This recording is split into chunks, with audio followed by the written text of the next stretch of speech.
How's it going, people? Welcome back to the channel and welcome back to the Big Six. It's the original six as well. It's been a little while since the original six are back in the building, so make sure you hit the like button. Let's get it up to 1,000 nice and early. We've got 2K in the building, so we should be able to hit 1,000 nice and early, people. So love for the love. We've even got a couple super chats in already before the show's even started. So big up everyone that's showing love to the channel as always. Big up everyone subscribed. Road to 50K. I think we're closing in on 47. So if you can help us by subscribing, make sure you subscribe. If you're not subscribed, then what are you doing? It's free. Just hit the subscribe button and you're there. Put a notification bell on as well, and then you'll know when the next show's coming, people. But if you follow us on the socials at the Big Six Show, Twitter, TikTok, Instagram, even Twitch as well, then you'll know when everything's coming, what times and whatnot. I see a lot of people. I knew this was coming. Skull Thuggery, why is there no clip? Listen, Skull messaged me earlier. He said he couldn't think of anything funny enough to get a clip done tonight. And listen, what Skull does is art. This ain't no like, you know, funny clip like, you know, the other channels tend to do here and there. This is art, what Skull does. So unless he's got his creative juices flowing, I tell him to leave it, because obviously when you have to wait for a Skull clip, it makes the next one that bit better. So yeah, Tobes, you got away with one today. I think you probably did expect some sort of a clip, but nope, no Skull Thuggery clip today. But big up Skull Thuggery same way, people, and big up Big Steve back in the building. A double show, Steve. It's been a little while, back-to-back shows. Back to back, mate. Yeah. Looking forward to it. It was a good show the other night, and yeah, I'm back. Yeah, and we're gonna get into it. We're gonna start with the Chelsea City game because it's a Premier League classic, 4-4. I know Tottenham lost, and we tend to start with losses in the Big Six because that tends to bring the most banter, the most conversation, and so on. But we will start with Chelsea United. Before we do, big up the sponsors. Firstly, we'll start with Manscaped. Obviously, you know what it is already, people. Manscaped been sponsoring the channel for nearly a year now. TB620 is the promo code. There's a link in the description. If you go via that link, the 20% will automatically be applied. Make sure you do that during the checkout and check that. If there's no 20% applied, put the code TB620 in. Bang. Black Friday, Cyber Monday coming up. 20% off applies to that, you know, sales and whatnot they're doing. So use that code on top of the sales coming up on the Manscaped website. And big up Fair Play as well. Obviously, we asked you to put in the name of the person you think winning the predictions this week, game week 12. So everyone that voted for Saeed, big up you lot, because you got a free £10 bet in the back pocket. Big up Saeed as well, winning this week's predictions. We'll bring up the prediction table later on today. But big up Fair Play. Easy. There's a link in the description. You download the app, quick and easy, register for an account. And now, because there's no upcoming games this weekend, use the promo code BIG6, BIG6IX, and you get a free £5 bet. So make sure you do that, people. Show them some love. Show Manscaped some love. Obviously, they show us some love too. Matisse, 4-4. Another draw at the bridge. Another draw that I think Chelsea fans are walking away quite smug and happy about. Well, actually, the Arsenal one, not so much, because he was 2-0 up. No. God, no. Yeah, Man City. It feels like there's celebrations there. Nah. We're just proud of the team. Nice try, though. Do you know what I mean? we played well. We got something out of the game. When you guys played well, you lost. Hey, we beat them last time, bro. Don't ever talk to us about that. I'm just talking about your prideful performance against Man City. That one. I'm not gonna lie. It's Chelsea fans. They're looking for the real nerd. Do you know what I'm saying? The man that's studying for his exams, because when we were talking about this game, 9 men, they said no problem, we would beat you with 9 men, Mr. Hugh, and it turns out with 11 it's not that easy. Do you know what I mean? Some respect is needed, and I've been saying to him for weeks, you know, some respect is needed for your oil brothers, because we set the template. Do you know what I mean? All of this youth academy, developing players, selling them for a profit, you know, get rich quick scheme. This is all us. Do you know what I mean? You're merely using the template that we gave you. So, and you're making it better, but there's some respect always needed. And he hasn't shown it. It's a shame you're using our academy players then, isn't it? To make you better. Well, bro, you've got Nathan Ake in your probably team of the season last year. No, where did he come from? You've got Kevin De Bruyne. You've got Kevin De Bruyne. We've got the blueprint. Well, bro, we started this shit. Do you know what I mean? Like, it's facts. Do you know what I mean? We were the first ones that were hated, and then obviously you guys rocked in next. But listen, it was a great game. It was a great game. I think Steve said before the game it wasn't going to be easy. He was spot on, because, you know, even me, I wasn't expecting that fight back. When you go down 3 times to the champions at home, the treble winners, you don't think you're going to come back every single time. That 4th goal, I thought that was the nail in the coffin. I was like, you know what? It's going to be another spirited performance where we don't get anything from it. I'm going to have to, you know, just big the boys up and keep it moving with no points to take from it. But we played brilliantly. People are saying we even edged it. Carragher's saying we edged it. For me, it was a great game. It was one of the best. It was one of the games where Liverpool and City fans will say, "Oh no, you were the best. No, you guys were the best. No, this was amazing. No, you was amazing." That was that type of game. I'm sure Liverpool fans will be wanting to replicate that after the international break because it was just an unbelievable game. It was fast paced. It was tactical. That was a real tactical battle, not what we saw at the Emirates. That snooze fest. This was a real tactical battle. This was two coaches going at it and just displaying just fantastic ideas. Do you know what I mean? Rodri was isolated. We took advantage of it. Yeah, I know. I'm going all out, but you know, Rodri was isolated. That was probably Rodri's maybe one of his worst performances in recent times. I know he covered up with a goal. Just say you went toe to toe with them. Stop all this fucking.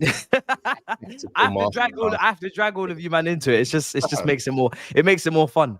But yeah, look, we that was probably Rodri's poorest performance. We made him look poor. Gallagher absolutely suffocated him in there. I know Steve's put up a Instagram post. He's not happy with Action Jackson. Another goal for him. GRIZZ, you'll be coming to the stand soon as well. But listen, Cole Palmer, we wanted him to celebrate in front of the fans, man. We want to create some sort of rivalry here. It's not hugs and kisses at Stamford Bridge. It's a proper beef. So I'm just glad to get a result against City because it's been way too long, man. We've been just getting slapped up year in, year out. So it's about time we got something from them. But the boys deserved, man. That's the first goals you scored against City since the Champions League final, isn't it? Yeah, man. It's been ages. Yeah. And then we just got them all out in one go. It was crazy. That's crazy. Listening to Matisse, you'd think they won. No, I said toe to toe. It was a draw. You'd think they'd won. You know, listen, I came out of the ground, yeah. There was only one set of fans celebrating, and there was only one set of fans who were a bit disappointed. That just tells you the level of where both teams are at the minute. I did tell you on the last show that it would be tough. When I watched the Tottenham game, I thought, you know what? Yeah, you can say Tottenham had players sent off. I get it, but they got a great result, and then they're going home to the champions. The crowd's going to get behind them. I just had a feeling it'd be tough. And listen, it was one of the best games of football I've ever been to, and you've got to give both teams credit because they just went at it. You know, people are saying to me, "Oh, yeah, but you conceded 4, but we also scored 4 at Stamford Bridge." And if we'd have sat back and defended and won 1-0, or Chelsea had won 1-0, no one would be talking about it. Just be like, whatever. So sometimes you've got to embrace the football and think, you know what, fair play. Both teams had to do. They didn't give up, and they had a go, and it finished 4-4. And I came out the game and I thought, okay, fair play. Then I looked at the league table and thought, oh shit, we're still top of the league. Top of the league, Steve. He's back. We're still top of the league. 1 point ahead going into an international break. What's everyone crying about? The way everyone was talking was like, we fell off the edge of a cliff. No, we got a rejuvenated Chelsea. Raheem Sterling played like a man possessed. He was into Kyle Walker from the off, roasted him. Cole Palmer decided, fuck it, I'm going to show him what they missed out on. Brought his A game to it. And City tried to step into midfield with Akanji and overload where Stones was, but Stones isn't Akanji isn't Stones. Alvarez, he might as well not play in them kind of games because he's a little bit isolated. I'd rather have an extra body in midfield rather than relying on Akanji stepping in. And what happened is when Akanji stepped in, he left Diaz. The gap between Diaz, Walker, and Guardiola was so wide that Chelsea just went with the pace. And every time Chelsea got on the attack, it looked like they were going to score. So when Rodri hit that shot and it deflected and went in, I thought, thank God for that. You know what I mean? It's fucking hell, we'll see this out now. We win 4-3. And then bang, penalty at the end. Cole Palmer steps up. A lot of pressure on him. Scores 4-4. But I can't say anything bad about City because I can say, yeah, we forgot our defence manual for fucking 45 minutes near the end and thought, let's have it. But I can't call them for that. At least if we wouldn't have attacked, we wouldn't have got a point. We'd have got beat. You know what I mean? So it was toe to toe. It was one of the best games I've seen. Credit to Chelsea for going toe to toe with Man City. Whether other teams will try and follow this blueprint now, you know, some teams will try and do it and they'll get murdered. But Chelsea, they had a go.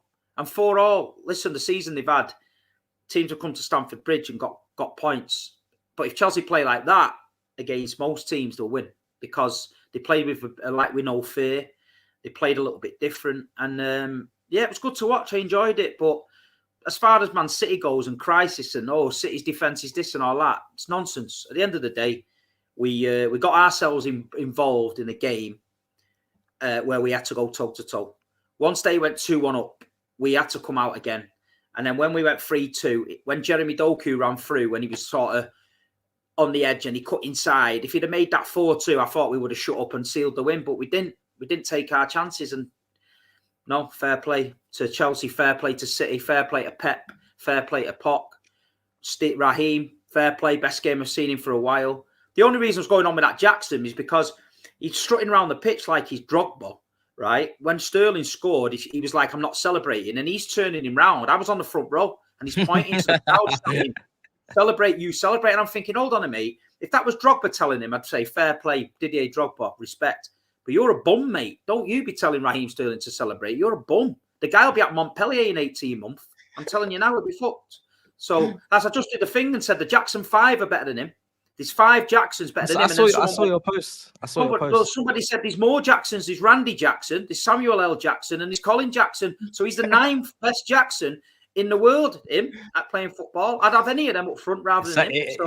It sounds salty to me. Listen, at the end of the day, I just don't like that. I don't like that bit of shithousery from him. If he scored and he wants to have a go, come over and celebrate. But don't be trying to twist Raheem Sterling round, trying to cause shit and that. Because the only what it is? Do you know what it is? He's seen online over the years that Raheem Sterling is not regarded as a City legend. Is not really fully appreciated because he's not this outspoken, outlandish personality. He said, you know what? Fuck you. I'm going to turn him around and I'm going to force you to celebrate in front of them because you are showing them more respect than they've shown you any respect over the years. So I'm going to turn you around. The City legend decided though he didn't want to do that. So he, listen, he just calmed it down. And Cole Palmer, the one you wanted to celebrate, he didn't celebrate either. So I don't mind. He scored the penalty. He needed to put that in. Turn him around as well. Jackson tried to turn him around. Exactly. It's like, but he's the only one out of the game, and I'm not bothered by him. I don't worry about him. Nobody in the world of football is losing sleep over him. Let me tell you that. So I just find it mad how this young kid has managed to rattle, and he's been judged. Not even just concerning you. I'm just saying in general how he's been judged so quickly. No, but in the YouTube world, if you have an opinion against a player, you're automatically rattling you. No, I'm not talking about the rattle. Steve, at the end of the day, he's in front of me. I called him a bell end and a knobhead. He was about 2 foot. He's got a point out the game. Fair play. He got a point. I went back to the hotel, turned the telly on, seen Man City at the top of the table, seen Chelsea in 10th and 4th. Yeah, but okay, whatever. Steve, you remember how Drogba started his Chelsea career? So I'm not even sure why Drogba's reference even keeps coming up, like as if he didn't improve gradually as his career went on and peaked in his later years. All I'm saying, he's nothing like Drogba because he can't head the ball. But judging a striker in his 3rd professional season or something like that, he's still got 6 goals. He's got a lot more goals than a lot of other people's strikers on panel right now. But just because he's got a little bit of confidence about him, suddenly now we've got to call him a bum and whatnot. The guy's just arrived. How has he managed to shake all these cages when he's only just arrived? What happened to giving players last week? What happened to giving players time? You're waffling now. You got your blanket on and you're waffling bare shit. So listen to me. What happened to giving players time? What happened to giving players time? How much did he cost, Steve? Is he some sort of massive 60, 70, 80 million outlay? He was 32 million. Hold on a minute. You spent £1 billion. You're 10th in the league, and you've got to draw against Man City. No, you got to draw against Man City, and you're on here with your blanket on, trying to tell me about spending dough and how much did it cost. Don't be that shameless, man. Don't be that shit. I gave you credit, Jackson. I'm not talking about the team. No, yeah, he's a bum, mate. He's a bum. He's a bum. In 18 months, you won't be talking about Jackson. You won't be talking about him. Trust me. He'll be replaced, man. He'll be replaced. That's your opinion. What's your opinion, Matisse? In 18 months, are you going to be talking about? I've got confidence in the player. It's way too early to be judging him. He's only just arrived. That's how I see it. Way too, and he's shown good. He's shown some good things, and he's shown some other things he needs to improve on. But judging him immediately after a few months coming out the ground that said to me that they didn't want him to start the next game. That's their business. Fans can have their opinion. I don't mind. There's opinions all over every fan base. I'm not saying. Listen. So what are you saying, Matisse? Tony in January, you're not on it. it's up to the club. Like, I still think we need another striker, not just purely because of Jackson. He doesn't have any competition. Broya's been injured most of the time. He needs competition. He's only young. If City can have Haaland and Alvarez, then why can't we have multiple strikers competing for one spot? Look how many strikers Liverpool have. They've got like 6 forwards. So it's not nothing to do with Jackson why we need a forward. It's just purely because you can't have one striker and another one who's coming off a 8-9 month layoff, who's also young, who's also raw, won the penalty, but he's not proven yet either. So you need someone if you're going to actually be serious. So it's got nothing really to do with my faith in Jackson. Broja deserves another 100 million. Drop of the shoulder was nice, bro. Get your money up, bro. And listen, Osman talks today, Matisse. I've seen the Osman possibly, you know what I mean? Transfer window is well away, man. I'm not involved in this. Obi Mikel trying to get him on there, but it was mad. I seen it at the pace. It was a pace, man. Raheem, when I seen Guardiola, I could see him. I was watching him and I thought he was shouting to Diaz to basically say, I'm exposed here on this side, because they swapped Sterling onto that side and put Mudryk on the other side.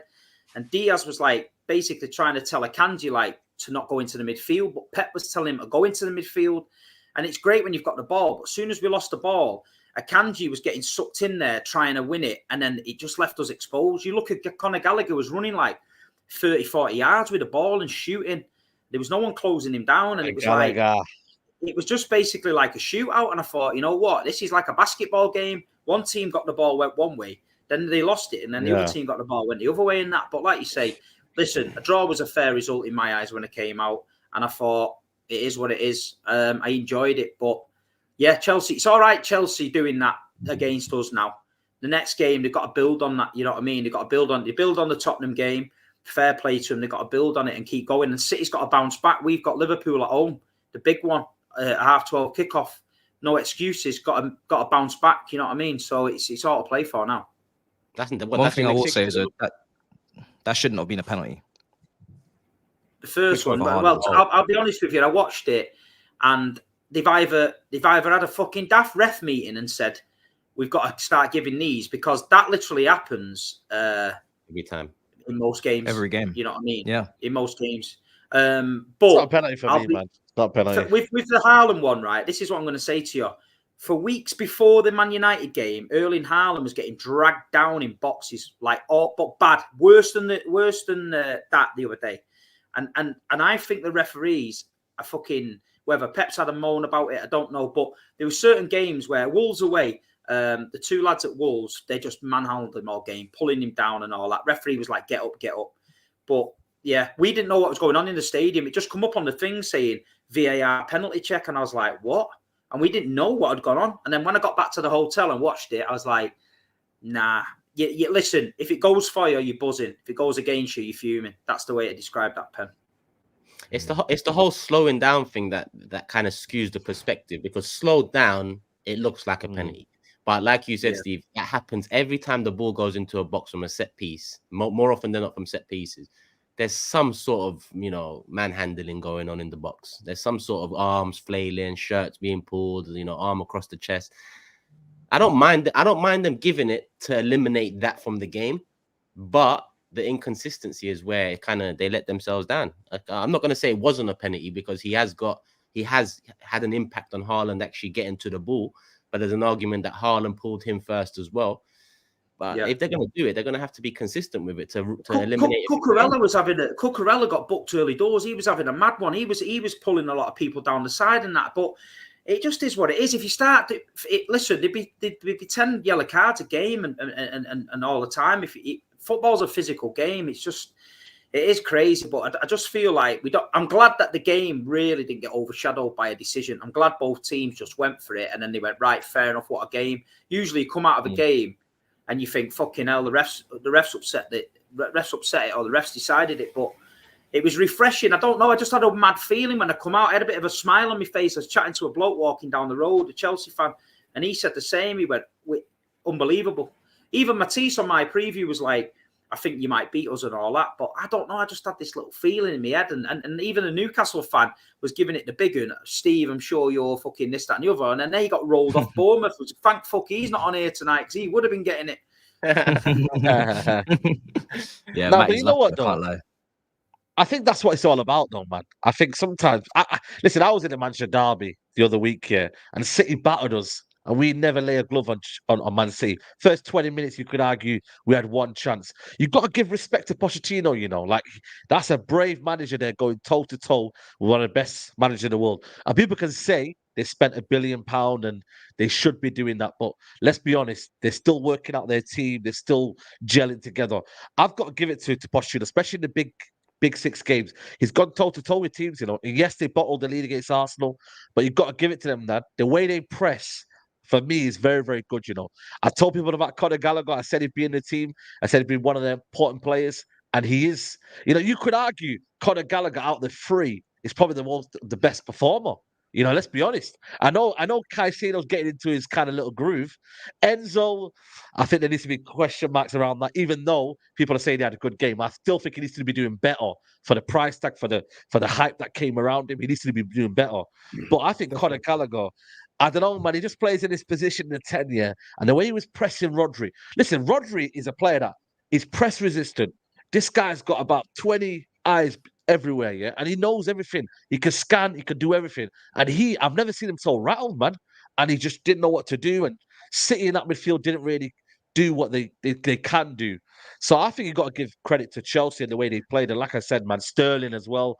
Listen, man, a lot of people disrespect Sterling. I don't know who does that, but fair play to him. He put a performance in there. So I got to give respect to Chelsea because they put the game to Man City. And Guardiola was stressed. When you see Guardiola writing notes, you know he's stressed. I seen him writing notes in the game. So he was stressed, man. And listen, it was a cracking game. Great advert for the Premier League, man. Honestly, I enjoyed that game. I don't know about you guys, man. I did as well. It was madness. It was a proper mad game. Yeah. It's one of those games where you can, after your team's won, you can watch and just enjoy it for the sake of it. Obviously, I was Chelsea. Do you know what I mean? After a long time, I was, you know, my striker scored and all that. I was real chuffed. You know what I mean? My guy, Action Jackson and all that. But it was a fantastic game of football, man. But we did say, I did say it, that, you know, this could be up Poch's street. And I think Toby was agreeing with me, like, this could be a little bit sticky for City.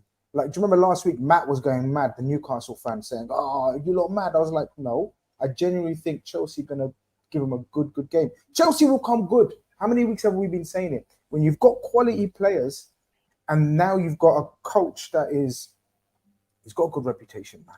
And he's coached in the Premier League. People forget that aspect. He has coached in the Premier League. He knows what the fire and passion's all about, and the rivalry and all that. He understands all that. Chelsea have had coaches in recent times that maybe don't get that aspect, but this guy definitely does. And fair play to Chelsea. I agree with you. Obviously, Matisse watches them week in, week out, but I'd say that's the best performance, not of the season.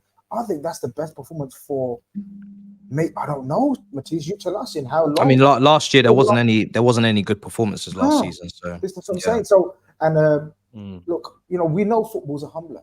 We know opinions are a humbler. But you know what I mean. So shout out to Gallagher, people that have slandered him, and Raheem Sterling. That was the closest. Raheem Sterling was sensational. I'm telling you, because Carl Walker is. We know all about Carl Walker. Carl Walker is physically probably one of the best fullbacks the Premier League's ever seen, right? Like physically, you can't beat him in any way, shape, or form. Raheem, and not only his performance, shout out to Raheem's coolness throughout the game in terms of controlling his emotions. I know he done that mad, wild challenge in the last second.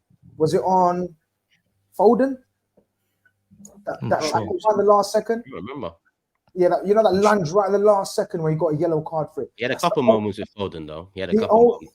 But you know, even in the interview, before the game, the celebrations, the goal, everything about him, he was so cool. And you know what? Fair play to the lad. I was going to say young lad. I know he's about 30 now, 32 now or something. But he was fantastic. Yeah, he's 28. Yeah. 28, yeah. Interesting. It's very interesting. It's very interesting because I said because against Liverpool, I thought I thought him and Enzo were Chelsea's best players alongside Reece James. I thought he cooked on that right-hand side. They didn't get his dues. Now against his former club, you saw him chef up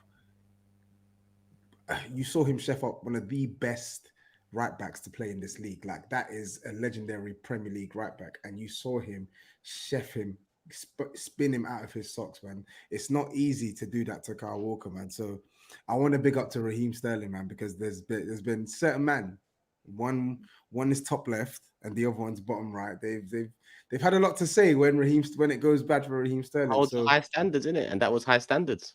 Yeah.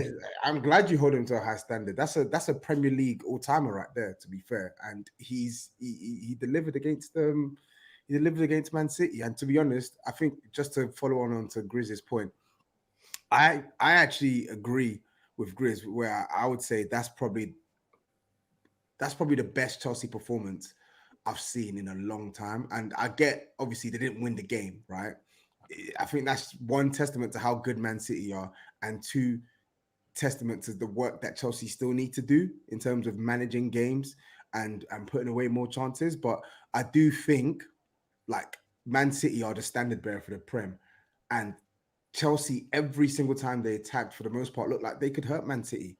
They really did. And we spoke about this on Friday. I remember against Man City last season, Chelsea on the counter-attack, they looked dangerous, but they had certain men that were botching up the counters, that were flopping passes, etc., etc. When you put Cole Palmer in the mix, when you actually have a Raheem Sterling who's on it, and then a reasonable balance in the midfield, which I still think needs work, they put in a good result, man. So big up to Pochettino as well, man. Big up to Poch, because a lot of people are ready to cancel him and rub him out because Chelsea weren't getting the results. But I'm watching these games, and some of these games, I'm thinking Chelsea weren't actually even that bad this game. Like, Chelsea aren't even that bad. Man, I'm just saying Poch is stinking just for the sake of it. Don't get it twisted. He's made mistakes this season, but fundamentally, when he's taking this team up against the better sides in the league this season, they competed way But this is the problem. The problem is, and I think Matisse agrees as well, really, like, it's not the games against, like Steve said earlier on, it's not the games against Liverpool and City. Like, we know, and Arsenal as well, we know they get up for these games. Look at all those three teams. Look at the performance from Chelsea in all three games. Yes or no? Quality. And then judge them against Brentford and Burnley or whoever they've lost to. But this is where this whole midfield fresco that Saeed was trying to cook up top right over there, I won't run with it. Because when the low blocks come, that's when Conor Gallagher's not really as necessary, right? That's when you need a little bit more creativity in the 10. That's when you need a different type of profile. I said it before this, right? I said it. That's when Enzo needs to turn up. Hold on a second. Enzo wasn't bad this game. Enzo wasn't bad this game. Caicedo wasn't good. But if you actually watch the game, you look at the way we built up. We did our build-up play. If you look at our build-up play, Enzo was part of a lot of that. Because Enzo doesn't score a screamer or doesn't have a, jaw-dropping assist, that's why you're putting questions on it. Yeah, but hold on a second. Hold on. But in terms of Gallagher, they've all got different attributes. They've all got different strengths and weaknesses. So it's quite balanced. So it's not really a whole this person versus that person, because what Enzo can do, Gallagher can't do, right? And what Gallagher can do, Enzo can't do. So there is no versus. Tobes, one second. But Matisse, this is where the pros and cons of Poch, in my opinion, anyway. Everyone can give theirs, but this is where I praise Pochettino is the way he approaches big games and the way he sets up his teams. Yeah.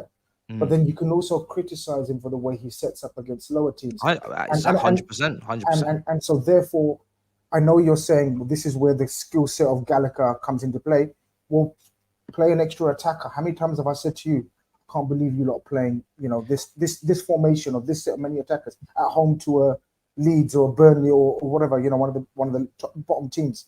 He has to change his outlook against the bottom teams and go more aggressive and go more attack-minded. This is where he has to realize he's at Chelsea now, and you are one of the big boys, so you have to play that way. You can't have that, no disrespect, Tobes, and take it how you want, but he can't have that Spurs mentality still, where he was always fighting against the big boys. That's what makes it odd. He didn't play like this at Spurs. He attacked teams. He fully attacked teams at Tottenham, home and away. I think he can do more. I think he can do more against the lower teams. I think he definitely can, 100%. Absolutely, he can do more. Sorry, Matisse, go on. I saw someone in the chat saying that Enzo Fernandez, he just passes sideways. So I got some stats.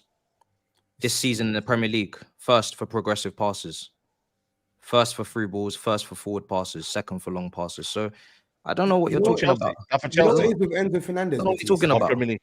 You know what it is with Enzo Fernandez, Matisse? I don't even think he was bad yesterday, right? From what I saw, like It's Premier League. Enzo Fernandez, a player of his caliber, like he has the quality to play more games like he did against Liverpool, like he did against Fulham. The problem with Enzo Fernandez is I feel like he's too good a player to just be. Sometimes he's like he plays nice passes, he does some nice things, but like sometimes he's just there. Like you are literally on paper in terms of talent, you are the best midfielder in that three.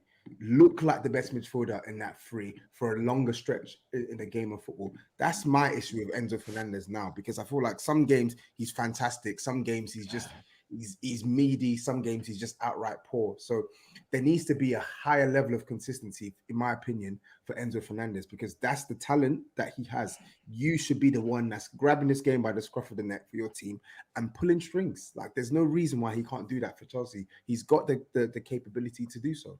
Gallagher was the best midfielder on that pitch, so no one pulled strings in that game. So it's just, you know, no, I'm not talking about just that game. I'm saying Enzo Fernandez in general, right? That 100%. But for me, I don't have any doubts about his ability, and I don't have any doubts that he's going to be a top midfielder for us. It's early days. Again, he's not even been in the league a year, so he's 22 years old, not been in the league a year. I'm not saying that he should be afforded any slack, but it's people are just so snappy right now. They're moving like, whoa.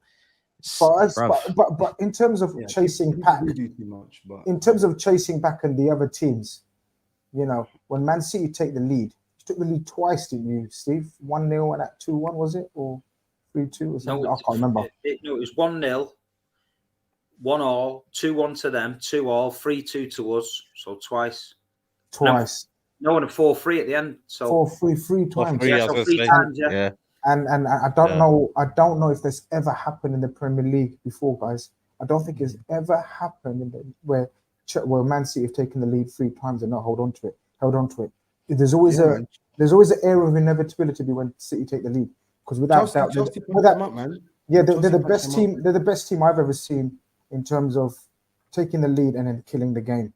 Like they remind me of. Sorry, I'm gonna have to take it back to Liverpool, but Liverpool of the late, you know, where we secured the old Liverpool. but Man City didn't, and that bodes well for the rest of the teams, man. It's like but you have to have a level of player. And how many times have we said Chelsea have got a very high level of player? It's just about, you know, you have to time your presses against Man City, because they'll murder you if you don't time it properly. They will walk around you and walk balls into the net, and that's where you got rate Chelsea. Pochettino got their press really, really right, and it's centered around Rodri. I still think Rodri was good. I still think Rodri was a one. I know you said he wasn't.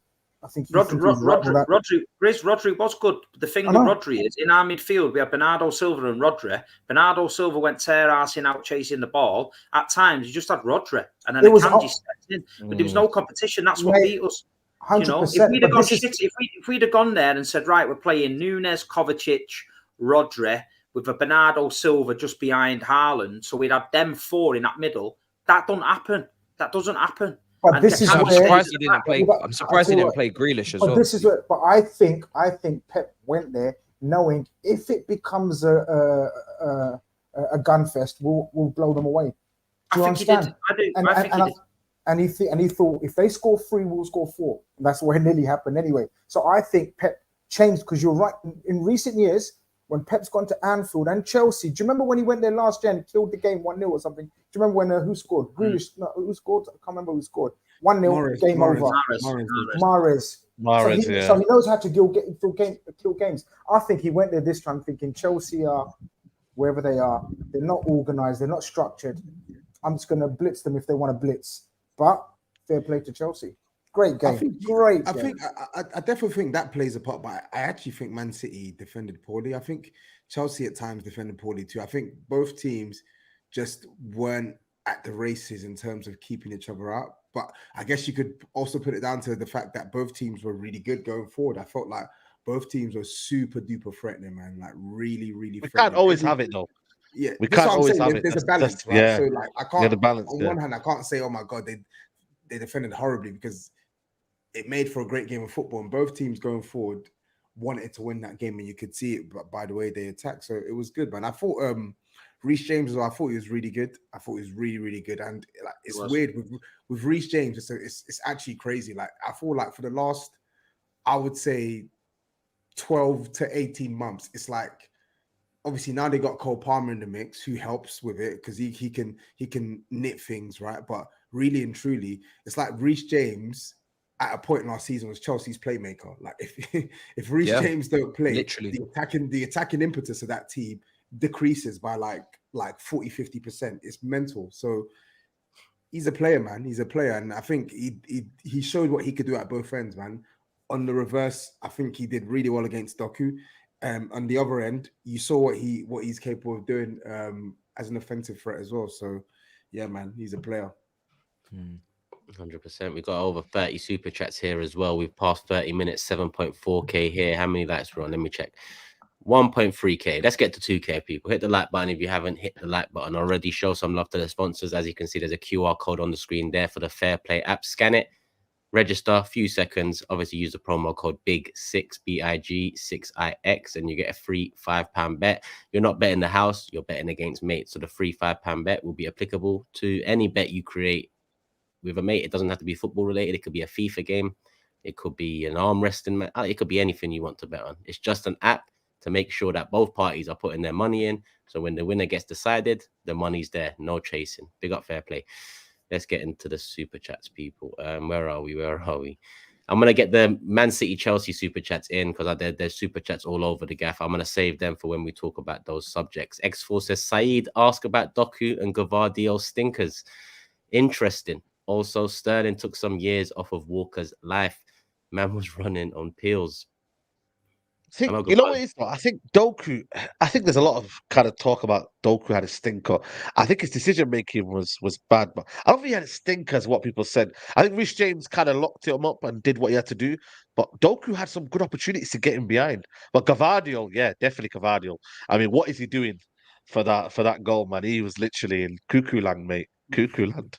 I think it's modern day football crap with fans. Like last year, every time Haaland didn't score, was getting messages of people saying, Erling Haaland's in such and such his body's pocket. Erling Haaland's in such and such a body's pocket. And at the end of the season, he got 50 odd goals and won the treble. So it's bullshit, isn't it? Doku will probably go out against Liverpool, might do something crazy. People need to judge things over a season. People how many times when you played football as a kid did you play well every week? It doesn't happen. It is what it is. The game was, instead of focusing on the player, focus on the game, focus on the tactics, focus on the match and enjoy it. You know, I'm not going out there. Chelsea conceded 4. City conceded 4. No one's mentioned the Chelsea defence. They're all bigging up Reece James and Thiago Silva, but they conceded 4. So it's the same. But, you know, it's all this Doku thing. It is what it is, man. But, yeah, Guardiola did have a stinker. Doku was okay. I thought he caught him on the break a few times. But like Saeed said, decision-making, last thing, you know, he had a chance to seal it 4-2 maybe, but he didn't and he got took off. Yeah, it's true. And Ida says, to be honest, City played better at the Bridge than Liverpool or Arsenal. All of Chelsea's goals were City individual defensive mistakes. Top of the league feels good. Consoling yourself there a bit. It's all good. AJ says, the way these, quote, London Cowboys are gassed, you'd think they got 3 points from a draw. Is this the level now? City was sad. That's the mentality. I know that's not that fan base talking. I know that wasn't an Arsenal fan that just sent that super chat in. I don't know. Maybe. Light him up, bro. Maybe. Damn. Goddamn. Maybe. Our fans have done crazy things, but I wouldn't celebrate a 4-4 draw. I can only speak for myself. You wouldn't. So if your team scored a last-minute winner and you got a point from a game where you went behind 3 times. No. Against City in the last couple of years, yeah, obviously we've been up there with them. But, you know, in the circumstances, you've been up there with them once, bro. Listen, what does that goal do for you in the context of the situation? It's confidence for the team. It's confidence. It's massive confidence booster for the team. Are you not worried that you conceded 4? Are you not worried that? Do you know what? Yeah, the context of our 4 goals is interesting because one of them is a penalty that should not have been given, and the other one's a deflection of Silva. So there's 2 goals I'm looking at where we defended poorly, but I'm not angry at us defensively as much as I think maybe City will be annoyed defensively because I don't think I don't think we should have conceded that penalty, and I don't think deflections are part of the game, man. We've 100%. just been beat off Arsenal twice with 2 deflections, but I don't think you guys defended poorly in that game just because you lost and you conceded deflections. You see what I'm saying? So it depends. It depends on the way the if you goals concede scored. 4 goals and you only get a point, you know, I'm disappointed. You're over the moon. That's the difference. Well, I don't think I'm over the moon. I think I'm just proud of the team. And you've definitely had moments. You've definitely had moments to be proud of. No, you've definitely had moments to be proud of the team. I'm sat here on the couch. I'm sat here on the couch. Steve, you're not going to do this. No, Steve, you're not going to do this. Steve, you're not going to do this. You have gone through from Old Athletic up to Porto. How many times did you go to games where your team lost and you clapped them off? When you went to you clapped your team off. All these times you must have lost the Old Trafford to Ferguson's Manchester United, and you would have clapped your team off. So you are not gonna do this. I'm not gonna lie. You're not gonna do this. You've been through it thick and thin. You've been through it thick and thin. By the way, what a silly song to come to the bridge and sing that you'll never sing that Champions League Europe. When we beat you in the Champions League final, we've won it twice. That's how dumb you are, because we were singing it back at you because you sang it at us for 10 years. It's ironic, isn't it? Yeah, but you can't sing it at us. When we won it before you. We sung it at you because it was a fact. We sung it because it was a fact. Do you know what I mean? By the way, what else is a fact? Have you ever won the treble? Have you fuck? So there's a new one for you. Fair play. Yeah, there you are. I'm just saying, Port Vale, you know what I mean? It's a long road. Let's go. Steve, by the way, man, why do you let him borrow it for a little bit? Turkish, you don't want to feel that for a little bit. Oh, how did I know you want to bring me into this? No. Steve, can you pass him over? Can you pass him over for a little bit? He wants to have a feel of it. They're getting there. Don't worry, man. Don't worry about it. See, you never know. Arteta Revolution. The Arteta Revolution. The Arteta Revolution. No. We're good. We're good. Your manager over there. We're gonna get into it. Hey, listen, we'll get into it. MCFC Solo says, salute to Chelsea. They rose to the occasion. Can't ignore that our composed players played out of character. Prior to what's this? Prior to what? I'm not sure. Prior to Sutton, only gave up more than 1 goal once. I guess prior to last night, only gave up more than Luton, you know. I thought Luton. Can't believe people questioning our defense. No, don't think about questioning the defense, but to see City concede 4 goals, you as a Man City fan yourself, you have to admit that that's nothing. It was off day. It's not common. Like they're Man City, Arsenal. And I would say, Man City and Arsenal, if you look at it last season till present, they've had the strongest defenses in the league alongside Newcastle, and this season to a certain extent Liverpool obviously as well. They've got a strong defense. So when they're conceding 4 goals, something. It's not like they're not good enough. It's just you can tell they've had an off day, and you can say the same for Chelsea as well, because Chelsea have been relatively solid this season at the back, and they conceding 4 goals at home. So doesn't read well. Celt says Disassi posting, quote, "We're afraid of no one," after shipping 4 goals just shows Chelsea. This picture is pissing me off, man. What the hell is this? Mate, I was like, what's he doing down there? I was like, what the hell is this? What's he got his mouth in, man? What's going on? Hell, man. These losers, bro. These losers, absolute losers. Thank you for the super chat. Also, Harlem free. You know what? Don't read out his super chat. Why, man? What's wrong with you, man? You shouldn't be doing those kind of things to be caught out doing it. I shouldn't be drinking water. What the hell? Yeah, but you look at the way you're drinking it there. You drink because I was holding the bottle with my teeth. You're playing around with the bottle. I don't drink water. Someone could take it the wrong way. Come off it, man. What the hell, bro? What the hell, bro? I'm dead, man. HW says horror shows from Rodri, Diaz, Walker, and Gvardiol. Sterling and Palmer cooked Walker and Gvardiol, but Chelsea fans pretending that Enzo played, quote, well. If that's, quote, well, then he might be a dud. Big up Toby, Matisse and Turkish shush. Saeed, United are irrelevant, but still shush. Spurs will get top 6. This was another one. Spurs Evolution. I should have saved that for the Tottenham talk, but we moved. Kyriakos says, big up the panel. What a game that was on Sunday. Matisse, we've waited for a while to be proud of a performance. But with that being said, we must get back to our standards ASAP. Top 5 is a must. Big up the show. So just waffling late to the stream, but hope Sterling got his respect. Has flaws like every player, but disrespect from City fans always been baffling. And Yad says he saw Matisse bigging up a draw at home to City. How shameless can you get? Turkish, you ready to talk about Raheem Raza Sterling now? We spoke. We've done it. And I was here. Big up Sterling. Maintain the high standards, my guy. Thanks, Chelsea, for being an equal opportunity points taker. And Jiva says, Steve rattled. Don't make much sense that the bum Jackson has 6 and 11. Either some people are lying to themselves or he's actually good. Give him time. But Jiva, 6 and 11. Eddie's got 5 and 11 or 5 and 12 or something. I mean, this is it, man. Jiva, man. I wouldn't. Calma. Uncle Steve, who would you rather be right now, considering the way they played versus City as well? Chelsea in 10th or United in 6th? I'd rather be fucking Barnsley than Man United, mate. So I'd rather be Chelsea. You know what I mean? So allow us, man. Man said I'd rather be All right, cool. Unruly Rascal says the first pen was only given because the ref gave it and VAR couldn't overturn it. If the ref didn't give it, VAR wouldn't have either. Just gets into the technicalities of all of it. And Solo's back again. Foden performances haven't been discussed this season. Class prevails. He'll play bad one game and we'll hear how he's not stepping up again.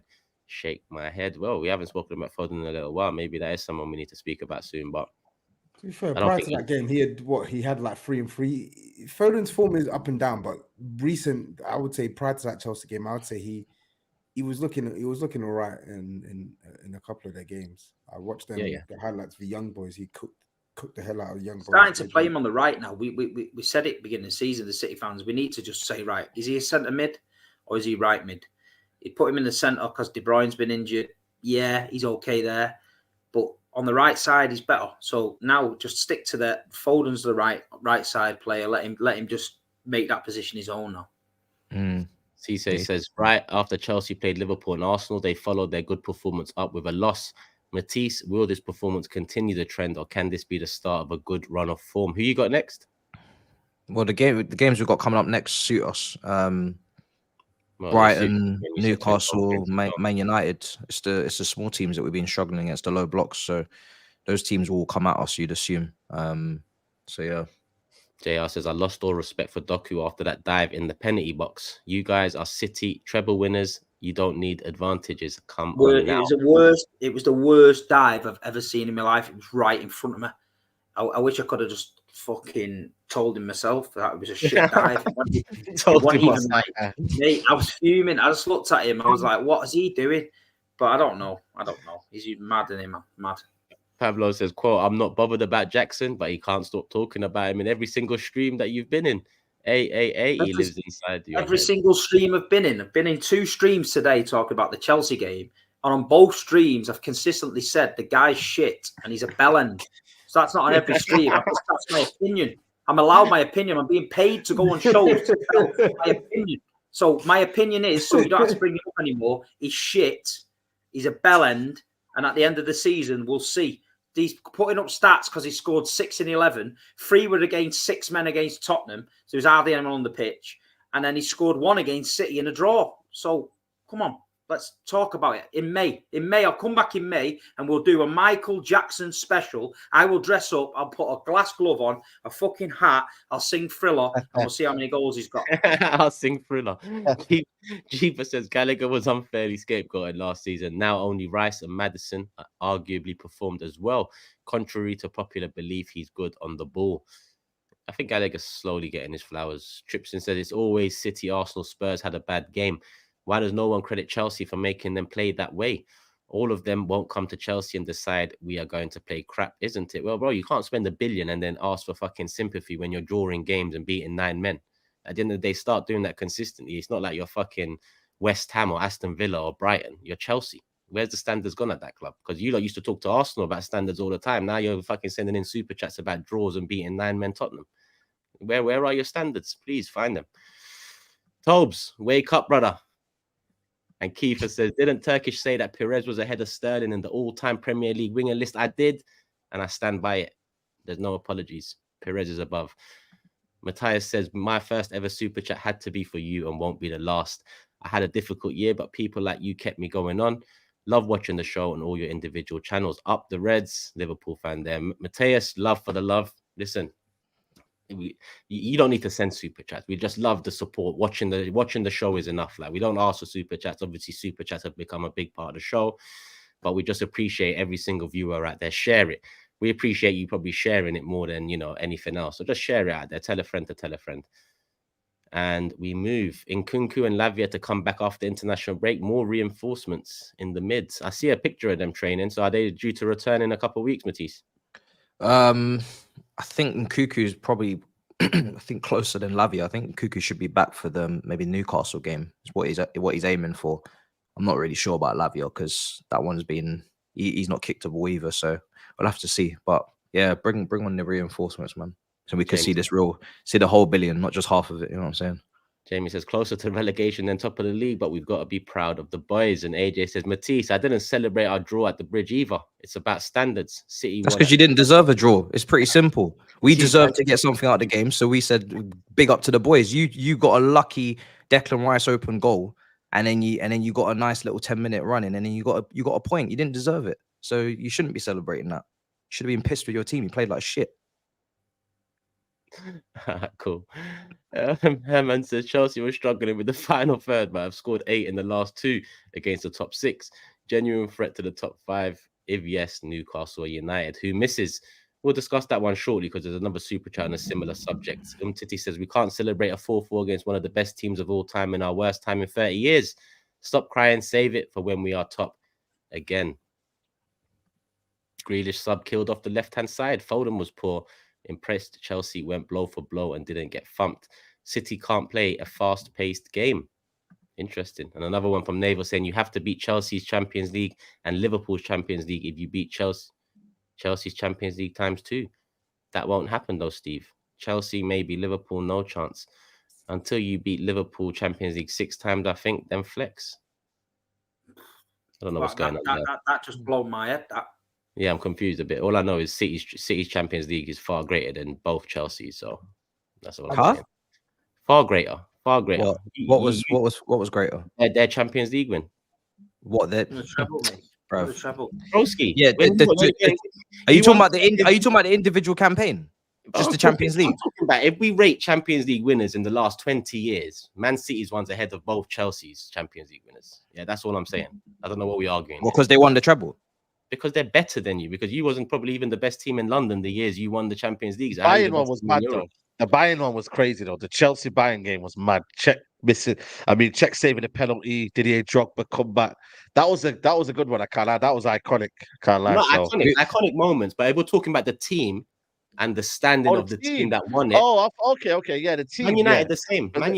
Man United's treble winners and Man City's treble winners are the 2 best Champions League winning. Yeah, but I'm not gonna lie. City's final against Inter Milan was a little bit dry. Yeah, it was. What about the semi-final against Real Madrid and the quarter-final against Bayern? That was good. We had a semi-final against Madrid as well. We wasn't the best team in Europe. Listen. Let me cut before you interfere. And the fact that we went through the whole competition undefeated, and we won a treble. We had the best defensive record. Champions League, which is better. Yeah, we had the best defensive record when we won it. Under Tuchel. Guy, you know. We had the best defensive record. So there's one thing for certain: you won't be bringing them little balloons to our ground next season like you did the year before, singing your shit songs like I told you it was going to happen. We played the best team in Europe and beat them in the final. So I think I'll take mine because we played your team, Steve. You remember that night? We weren't the best team in Europe. You played Inter Milan. Say again. You played Inter Milan. We played you guys. I'll take mine. All right, okay. We won the treble. You didn't. Bye. I'll take mine.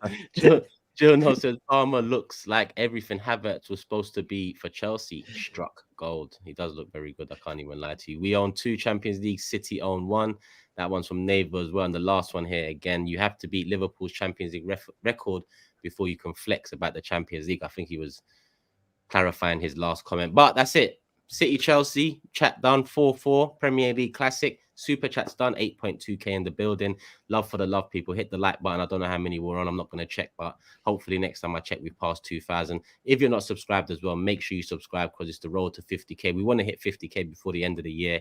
We're about 3.5k away. So if we can make that happen, people, make that happen, people. Show us some love. Make sure you're subscribed, hit the like button, and let's move. Next up, TOBS, Tottenham, 1-0 up, 2 late goals. And yeah, no points. How you feeling about it?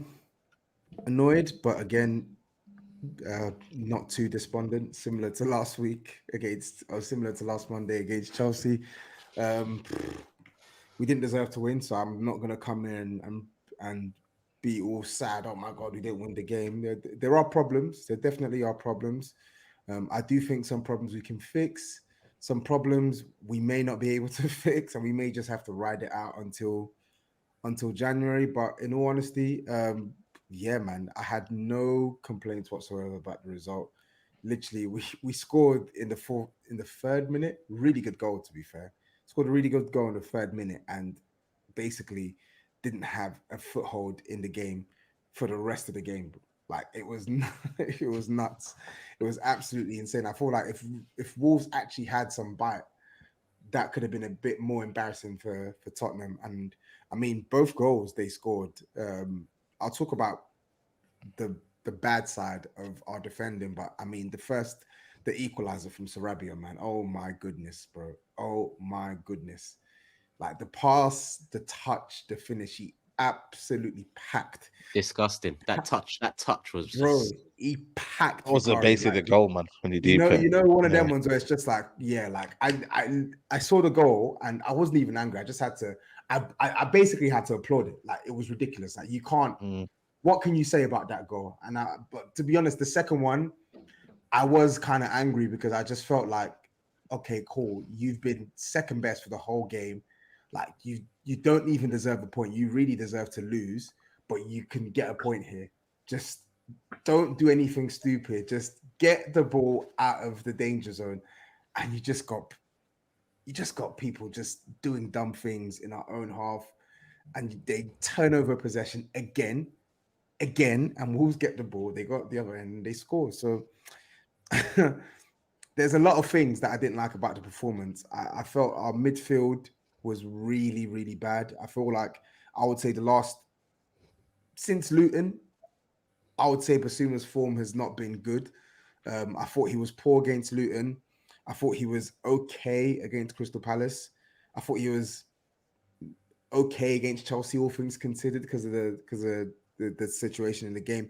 But I thought he was really, really bad against Wolves. I thought that was his worst performance of the season. And in a game where we needed our best players to step up in the absence of some of the other big hitters that are injured, Basuma, I was really disappointed in his performance. And I think he played well below the level that he set and the level that he's capable of. I thought Højbjerg was very, very careless with the ball.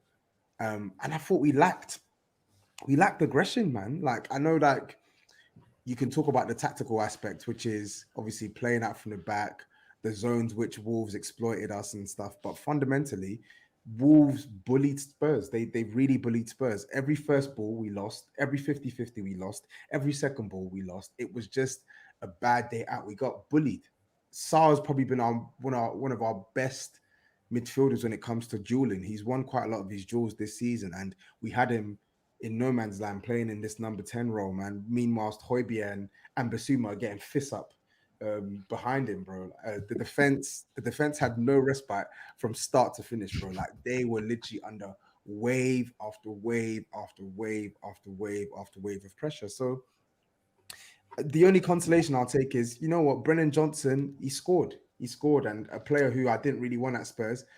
Even though he didn't have a great game, he keeps giving me encouragement that like he can be a player that the manager can work with. So I'll take solace in that, and I'll take comfort in the fact that Destiny is going to be back in the team after the international break. But I also look at our fixtures. I think Aston Villa coming up, it's a very tough fixture at home.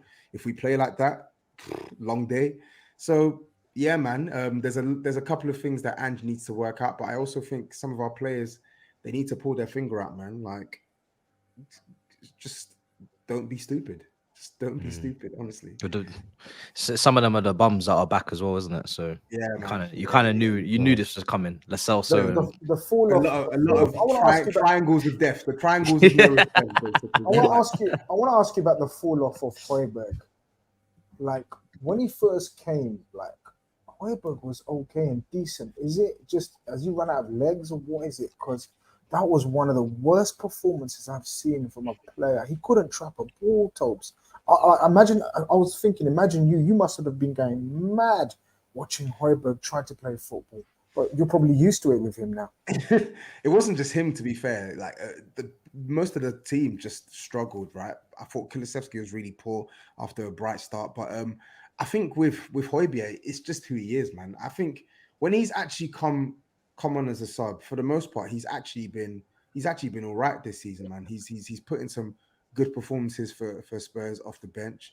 I think the problem with Højbjerg is when he's a starter in the team over a prolonged stretch, he's far too erratic. Like he's not strong enough to win duels. He's not like mobile enough to sort of carry the ball. He's not. I'd say he's strong enough. I just don't. Yeah, I don't think he's mobile enough. I don't think he's strong enough. I don't think he's strong enough. I'm telling you, like I watched him in our midfield last season, and for someone who's meant to be like a gritty midfielder, he's not good defensively. Højbjerg, when I look at what he brings to our team, it's not his defending. He's probably one of the few midfielders in our team who can help us play the longer progressive passes. But it's one of those games for Højbjerg because he's just not. He's not a bad player, but he's just not good enough, right, to be starting regularly. He's someone who can come in, add his piece as he has done this season. But in games like Saturday, where we need him to start and make an impact, we've seen loads of games. You can just go back to any like 60-70% of Spurs matches last season and you'll see that Højbjerg performance. So it's not just him. I didn't think Emerson was good, and he's someone who's actually quite solid defensively. I thought he was poor. I thought Eric Dyer, I didn't even think he was that bad, but just because he's bad in general, even him not playing bad, he still manages to cost Spurs. You look at the goal that they scored. He's under no pressure whatsoever. He literally plays the ball out of touch. He passes the ball to the stands, bro. He passes the ball to the stands, out of position. They take a throw in. He's still out of position.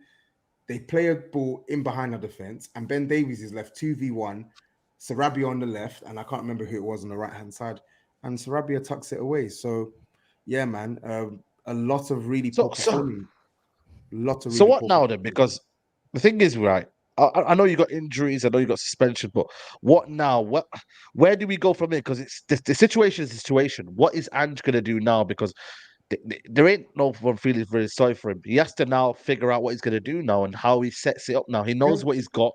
Now we need to know what the real Ange ball is, because I get it, them players helped you and whatnot, but now we need to see what he does against Villa, because I think that's gonna be a tough game.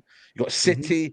It could spiral out of control, and listen, he's a good guy in that, and he loves to say mate and all that. You're chomping at the bit to get onto him. So go on. Then. No, I'm not. But I'm just saying, like, now the media, they loved you, but now they're gonna come at you and they're gonna say, "Ro, like, well, go on now. What are you gonna do?" 100%. That's why I didn't buy into all the media prop about him. They build people up so they can break him down, and the narratives. You're gonna start seeing some very, very, very nasty and disingenuous narratives over the next couple of weeks and months. But that's just how football is. I think with Ange, there are definitely some things he can do. Like, I think he needs to recognize, first and foremost, he needs to recognize the strengths and weaknesses, or better yet, the capabilities of some of the players that he's asking to do some of these things, because some of the things he's asking man to do, they just can't do it. Like the game against Wolves, you're asking Sarr to play as a 10. He's not a 10. He's just not that guy. Against Chelsea, you're asking 9 men to try and set off side trap against Jackson and Sterling.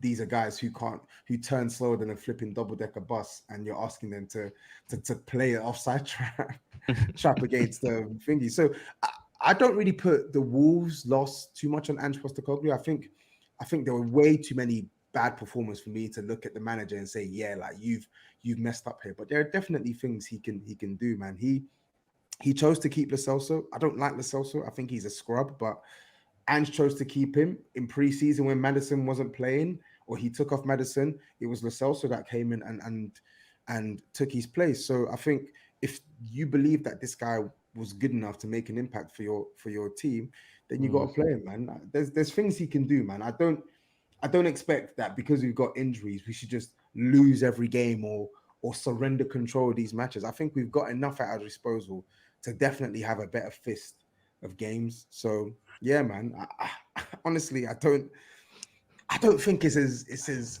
like disastrous as everyone thinks it's gonna be, man. I feel like he's shown that he's a smart enough guy to at least make some tweaks. It's right? definitely not a disaster. It's definitely not a disaster. Like, listen, I don't really get it. Like, we're still in the top 4, 26 if points. I take my bias out of it, you lost to a Wolves team who took a point from Newcastle, who took 3 points from City. You had a hell of a lot of injuries and suspensions and whatnot. The reality is you're still above, mate, clean above where you thought you would be.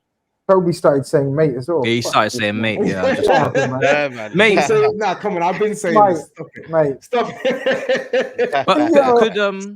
it. So he's moving mad now. The two ways I see it, right, is obviously Basuma suspended next game, but either you have a 3-man midfield of Basuma, Sarr, and Bentancur, but or Kulusevski maybe could play in the 10. I don't know.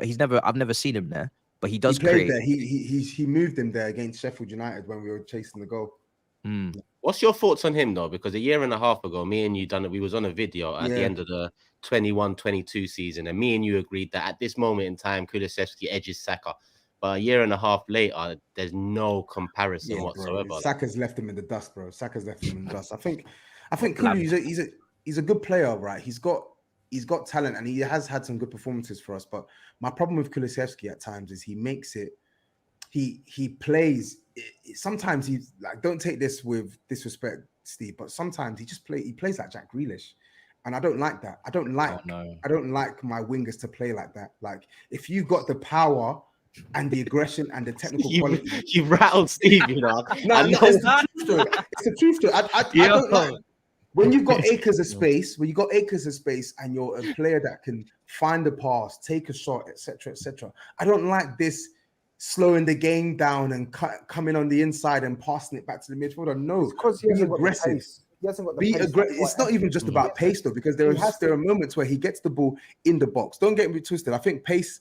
He's not as explosive as some of the faster wingers in the Prem, but fundamentally, when he's getting the ball in good positions, he's not doing enough in these positions. He's not working the keeper enough. He's not finding the right passes. There was a counter attack in the second half where it was like he found a lot of good space on the right hand side. Son was making a run. Brennan Johnson's making a run. I can't remember. There's another midfielder making a run, and he doesn't even beat the first man with his pass. Man, I think he needs to be better. Like, he's one of the players that we need to step up in this period where we've lost some of our hitters. And to Saeed, your point on the midfielders as well, I think he's going to have to experiment, man. Like the Lo Celso thing, as much as I don't want Lo Celso playing, he said that Lo Celso is the one that will play if Maddison's not injured, basically. So play him then. If you're not going to play him, put Kulusevski as the 10, or give one of the young G's a chance. Give Jamie Dunley, like he's one of our under 21s. He's been ripping up the under 21s. I don't know whether he's ready for first team football. He's made the bench in 2 squads. If it's dire straits, play him. Give him an opportunity. Like give let that. Where did he play? 4-2-3-1. I heard Crocodile Dundee. Jamie Dunley. Yeah, is he a 10? Is he a 10? Yeah, he is. He plays. He's like an attacking mid. So like, he can play out wide as well. So I feel like if he's gonna stick with the tactic that he's stuck with all season, then put someone who plays in that position to play in that position. It's annoying that Basuma's injured against Aston Villa, because we actually needed the duo of Basuma and Sarr against that midfield, because Luiz and Kamara, it's going to be a bit of a struggle. But I'm glad to see that Bentancur is getting some more minutes in these legs and stuff, so we can try and bring him off the bench against Aston Villa. There's some solutions there, man. There's some solutions there, bro. Steve, Kulusevski, Grealish. Listen, you don't want him to play like Jack Grealish because they'll end up in trophies and shit, and you don't. Tottenham don't do shit like that. There's a more thing. I'm a bit concerned here, Turkish, because when I left the Big Six a few years ago, Toby used to sit there in his dressing gown, and I want to know why Matisse has got your dressing gown on. Has he been sleeping at your house? Has he been sleeping at your house, and has he nicked your dressing gown? What this guy's going on? up, man. Because that is the original. That is the original depressing gown. You remember the depressing gown? Yeah. He's got it on, man. He's nicked that dressing gown from you. It used to be hung up behind the door with the blue oyster sign. And now, if the blue oyster sign appears in Matisse's bedroom, I don't know what the fuck's going on, man. Allegations. And we might need to auction that bathrobe, you know. The depressing gown. He needs my one is Steve was right. I've got one just like that. That used to wear. It's the same dressing gown, man. He nicked that from you. I've even turned the lights blue as well. I tell you, it's something going weird. But no, Tottenham, man. Listen, they've had a good start to the season. They've had a couple of bad results recently, a couple of injuries and all that. Listen, anyone that was saying Tottenham's going to win the league, it wasn't happening. And then that's not disrespect to Tottenham. It wasn't happening. They're having a good run. Toby would agree with it. Just keep going, see where it can take us. They've got a few injuries. They've lost a few games. They're going to level off now. And then give the manager his props. He started better than anyone could. And then 100%. Let's see if we can get to January, tweak it a little bit again, spend a bit of money, go again. That's all you can ask for. You know what I mean? He's done a great job. And he's a breath of fresh air for the Premier League. You know, he says it how it is. He's changed that club because we all used to troll Toby. Toby was depressed, me. The Uber driver was on standby for 44 minutes, ready for him to get off. You know what I mean? They had Ed Sheeran in the corridor playing the guitar. The place was mad as fuck, yeah? Go-karts whizzing about and all that. Yeah, and everyone, like, proper mad expressions was just, like, depressed in the pub, black and white pictures on the wall. He's come in, Steve Irwin, and it's all like, you know, it's like, woo, happy days at the zoo. They're all there buzzing. And, you know, he's got them all bouncing. They've got the lights dimmed like the Champions League and that, and then they've got the music playing and they're all having a bit of a disco and all that. And it's like, listen, if it works for him, man, it works. But he's brought the feel-good factor back to Tottenham. I've never seen Toby smile as much in the last 6 months than I have. Mate. I think great. Trust me, we've seen Toby's face close up to the screen way too many times, man. But fair play, man. Now, look, Ange we've loved taking the piss and we're waiting for this downfall anyway because we knew it's going to come. But the way it's come is a bit harsh because that injury list and that suspension all at the same time is a bit of a madness. And I fear for them. I'm not going to lie. I'm not going to beat around the bush and say, no, do you know what? I do fear for them because he's back to relying on the likes of Dyer. I think we all share the same opinion of Dyer, right? And Dyer by nature. He's actually mad. He's actually mad that he keeps getting selected for England, but that's a different story for another day. No, is he in the squad again?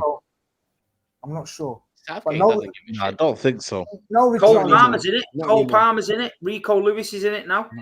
They got called up today. I fear for Spurs now. I'm not going to lie, but this is where and the honeymoon period is over now, though, Tobes. So he will have to do something different. Because what you're do right. you fear, though, Grizz? No, but I tell you why. This is what I don't get. When you say you fear for Spurs, what's that in relation to? Like, do you fear that? I tell you why. No. What fear? Okay, maybe fear is not the right word, but what I mean by fear, what I meant by what I'm trying to say is, what you said about him was right in terms of now he needs to know that these players that are replacing the ones he's had can't play the same way. A great coach, and I've said it before, we've said it so many times before, a great coach recognizes that and adjusts accordingly. Now, if he's going to be a stubborn mule and says, nah, mate, that's who we are, mate. Good luck. You know what? Do you think Pep and Klopp both adjusted, or do you think Pep? Yeah, they did. I don't think 100%. I think they did. Okay, I won't speak about Pep. I don't think Klopp did. Okay, 100%. I won't speak for Pep, because Steve can speak on Pep. But let me tell you, Klopp will and has. Klopp hasn't been... People have got this perceived perception of all the great coaches do. Ferguson did as well. And Mourinho did as well. You have to recognize what you're doing wrong. So, for example, when we had no centre-backs in that mad season, He stopped playing that high line. He played Reece Williams and Phillips, and he started playing deeper and deeper. You have to adjust. You can't keep playing the same way unless you've had chance. Let me finish. Unless you've had the chance to build your squad, right, and buying the players that you think, if the big boys are out, the squad players are still the same stylistically. Do you get what I'm saying? At Spurs, he hasn't done that yet. Grizz, where I will give Ange Postecoglou some grace here is we brought him in to play this style.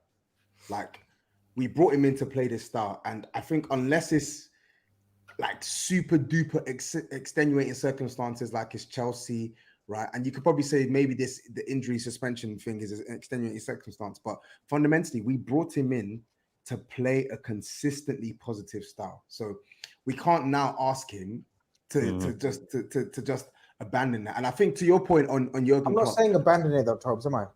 Okay, you're saying tweak it. You're saying tweak it. And I think he can tweak it. I still want him to play with a high line, right?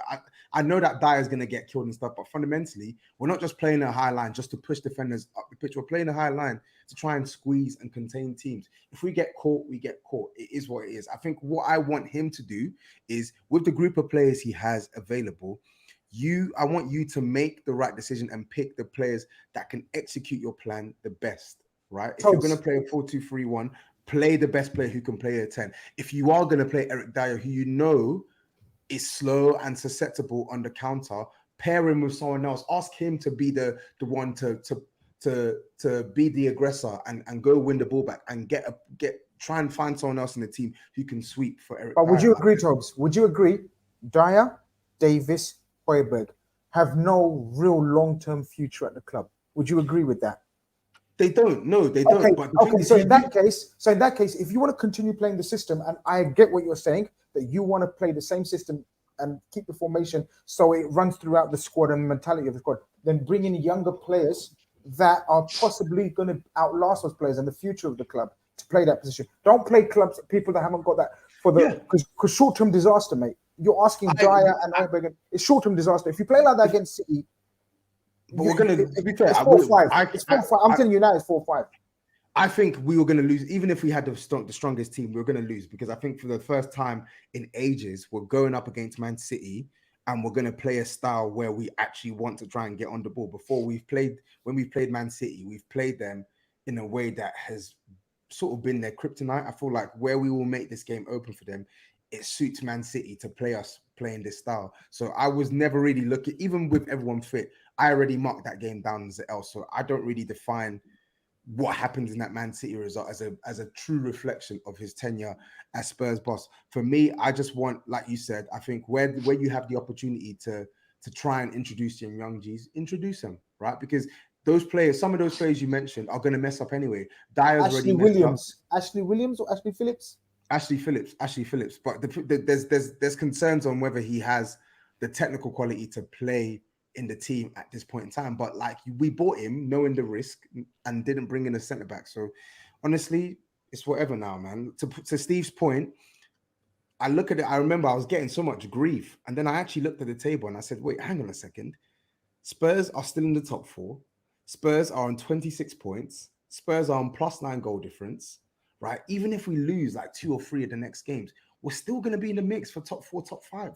Like I was proper seeing so many people saying bow, ha ha ha, all of this stuff. And I'm like, wait, hang on a second.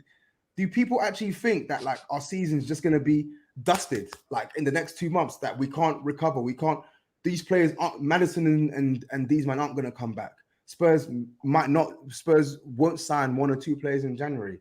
It's not the end of the world, man. Like, we knew we had the risks and now it's bit us on the backside. We got to hold that and just got to pull his finger out and try and get us some results with some unfavorable players, man. Let's just see how he gets on. It's that simple. Let's look at some super chats as well, because we do have to keep it moving. Hour 20, still 8K here. Have we passed 2,000 likes? We have 2.1K. If we can get to 3,000, love for the love. But more importantly, subscribe, people. Phil Smith, this was earlier as well. This was an hour before the show.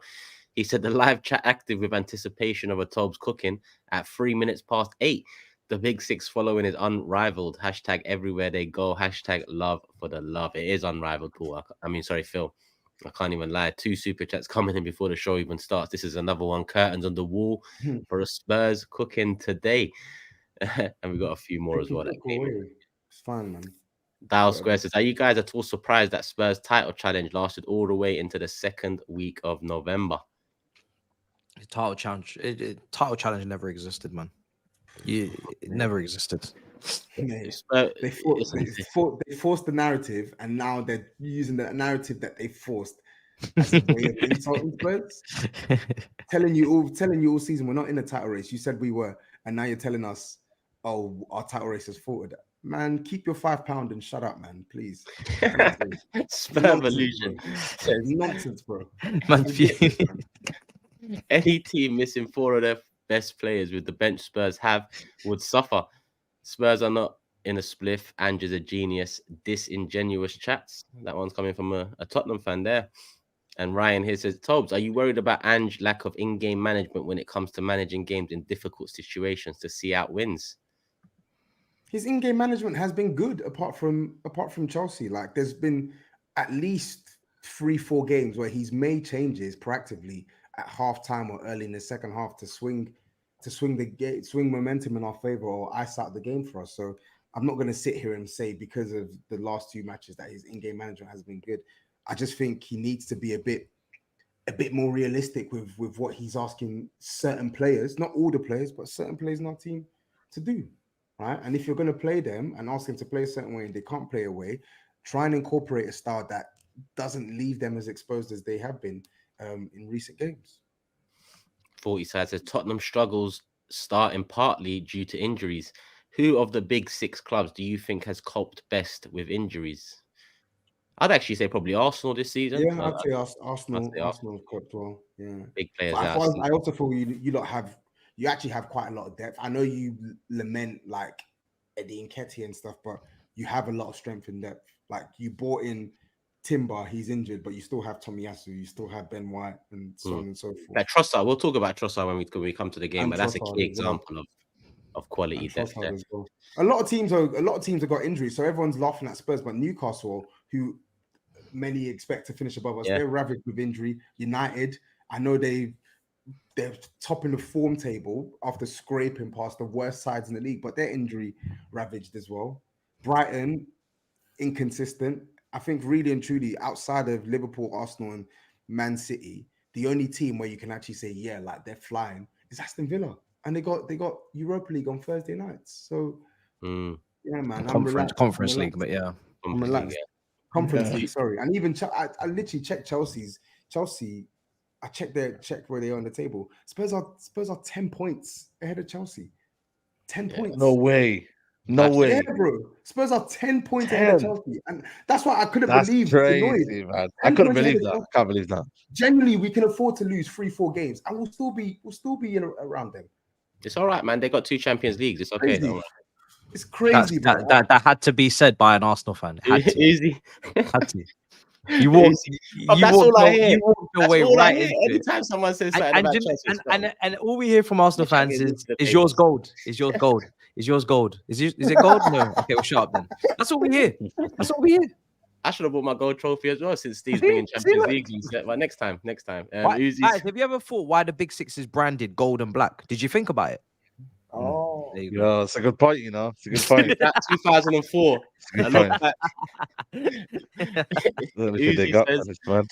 Steve, put it away, mate. Put it away for fuck's sake. Uzi says, Wolves. No, someone needs to take that off of him. Seriously.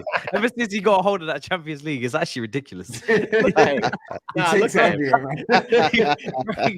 He sleeps with it, man. I'm telling you. He sleeps with it, man. He's had his treble. He's had his Terrace Cult treble t-shirt on sale for like 6 months now, bro. Like, I'm milking it, mate. I'm milking it. Do you know how much that trophy earns me on a match day when they take it around the pub? Yeah. You know, the guy put a super chat in before and went, "How sad do you have to be to buy a trophy?" Yeah. Well, let me tell you how sad I am. I'm not sad enough that you just paid £2 to call me sad for buying a trophy that earns me £1,000 a game for people having a picture took with it at £5 each. So I'm making 20 grand a year off that, and you're sending me £2. Who's the sad one? Who's the sad one in that?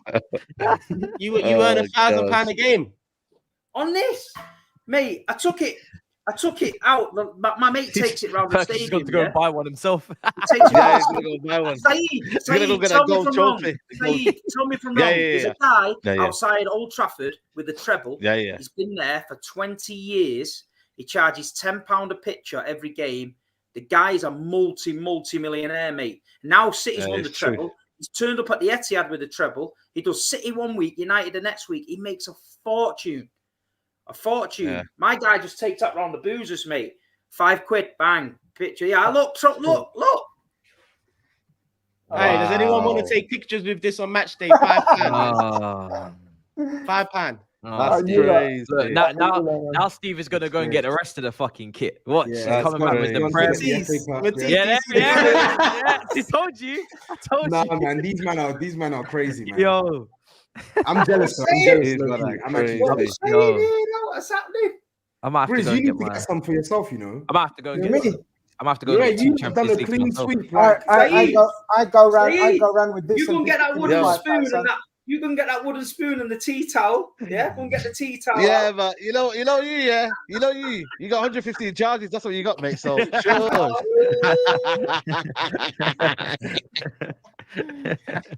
Mine's all legit, bro. Kobe, you can get the beach ball from the Costa del Sol trophy. I knew he was gonna say this Costa del Sol. I knew he was gonna fucking say this shit, man. I could see it a mile away. Oh, mate. What a show, man. You don't get this level of shit banter on shows, man. It's fucking legendary shit. Yeah, man. You definitely don't. Listen, I took the last super chat off Uzi, so I can't put it back on the screen. But I've got it here. Wolves deserve to win. I think anxious to get more creative with the squad. We've seen these individuals are unable to do the job. I'm watching how he handles adversity because this is what got the previous manager sacked. This is what I was trying to say. That's what I was trying to say. That one was from Uzi.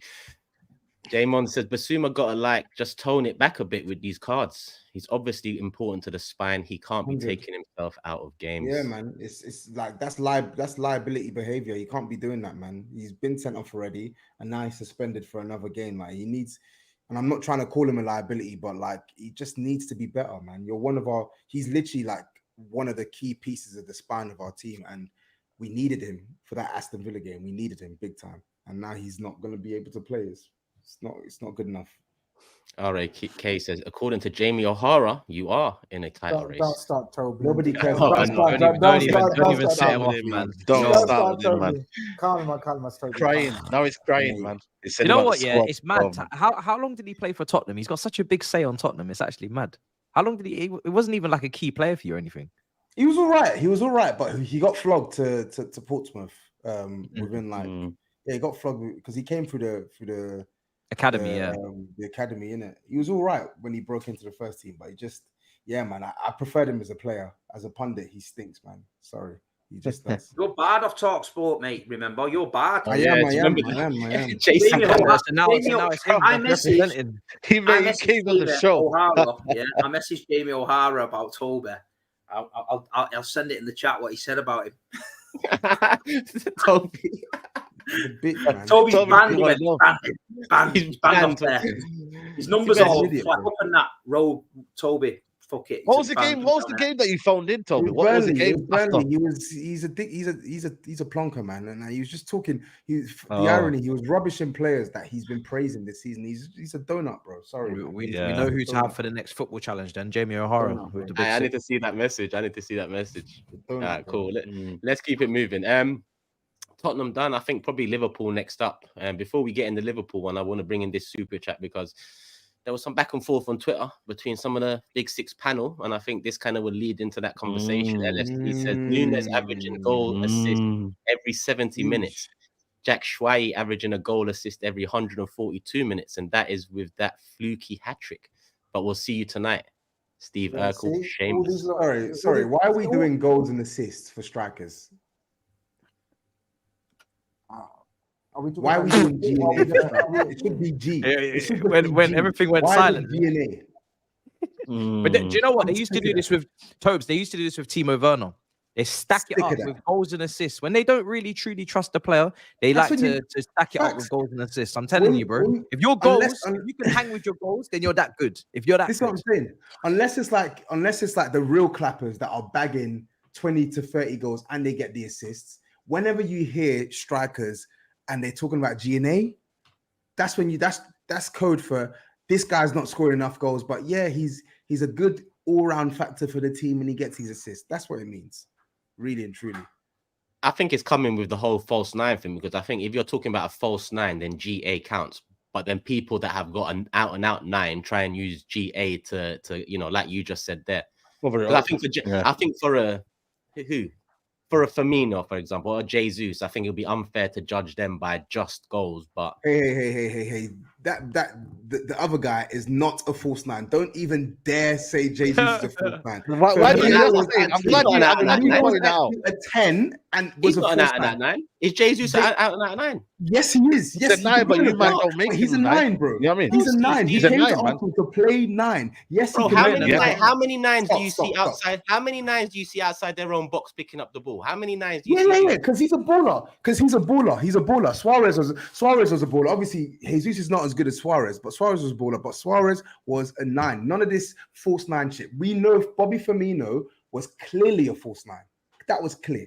Bro, right? Jesus is clearly. I'm confused right now. Fam, stop trying it. Stop it. It's This just- guy it's just a joined common consensus Arsenal here. because he said, I want to be the big dog up top. I want to be the number nine. I get that. Yeah? But does everyone agree with this here? Well, I Jesus- called Jackson the baby Jesus. So if Jesus is a false nine, Jackson's a false nine. And we know Nunes ain't no false nine. That's for sure. That brother Oh can't my control the ball. days, man. He's a striker. Come on, man.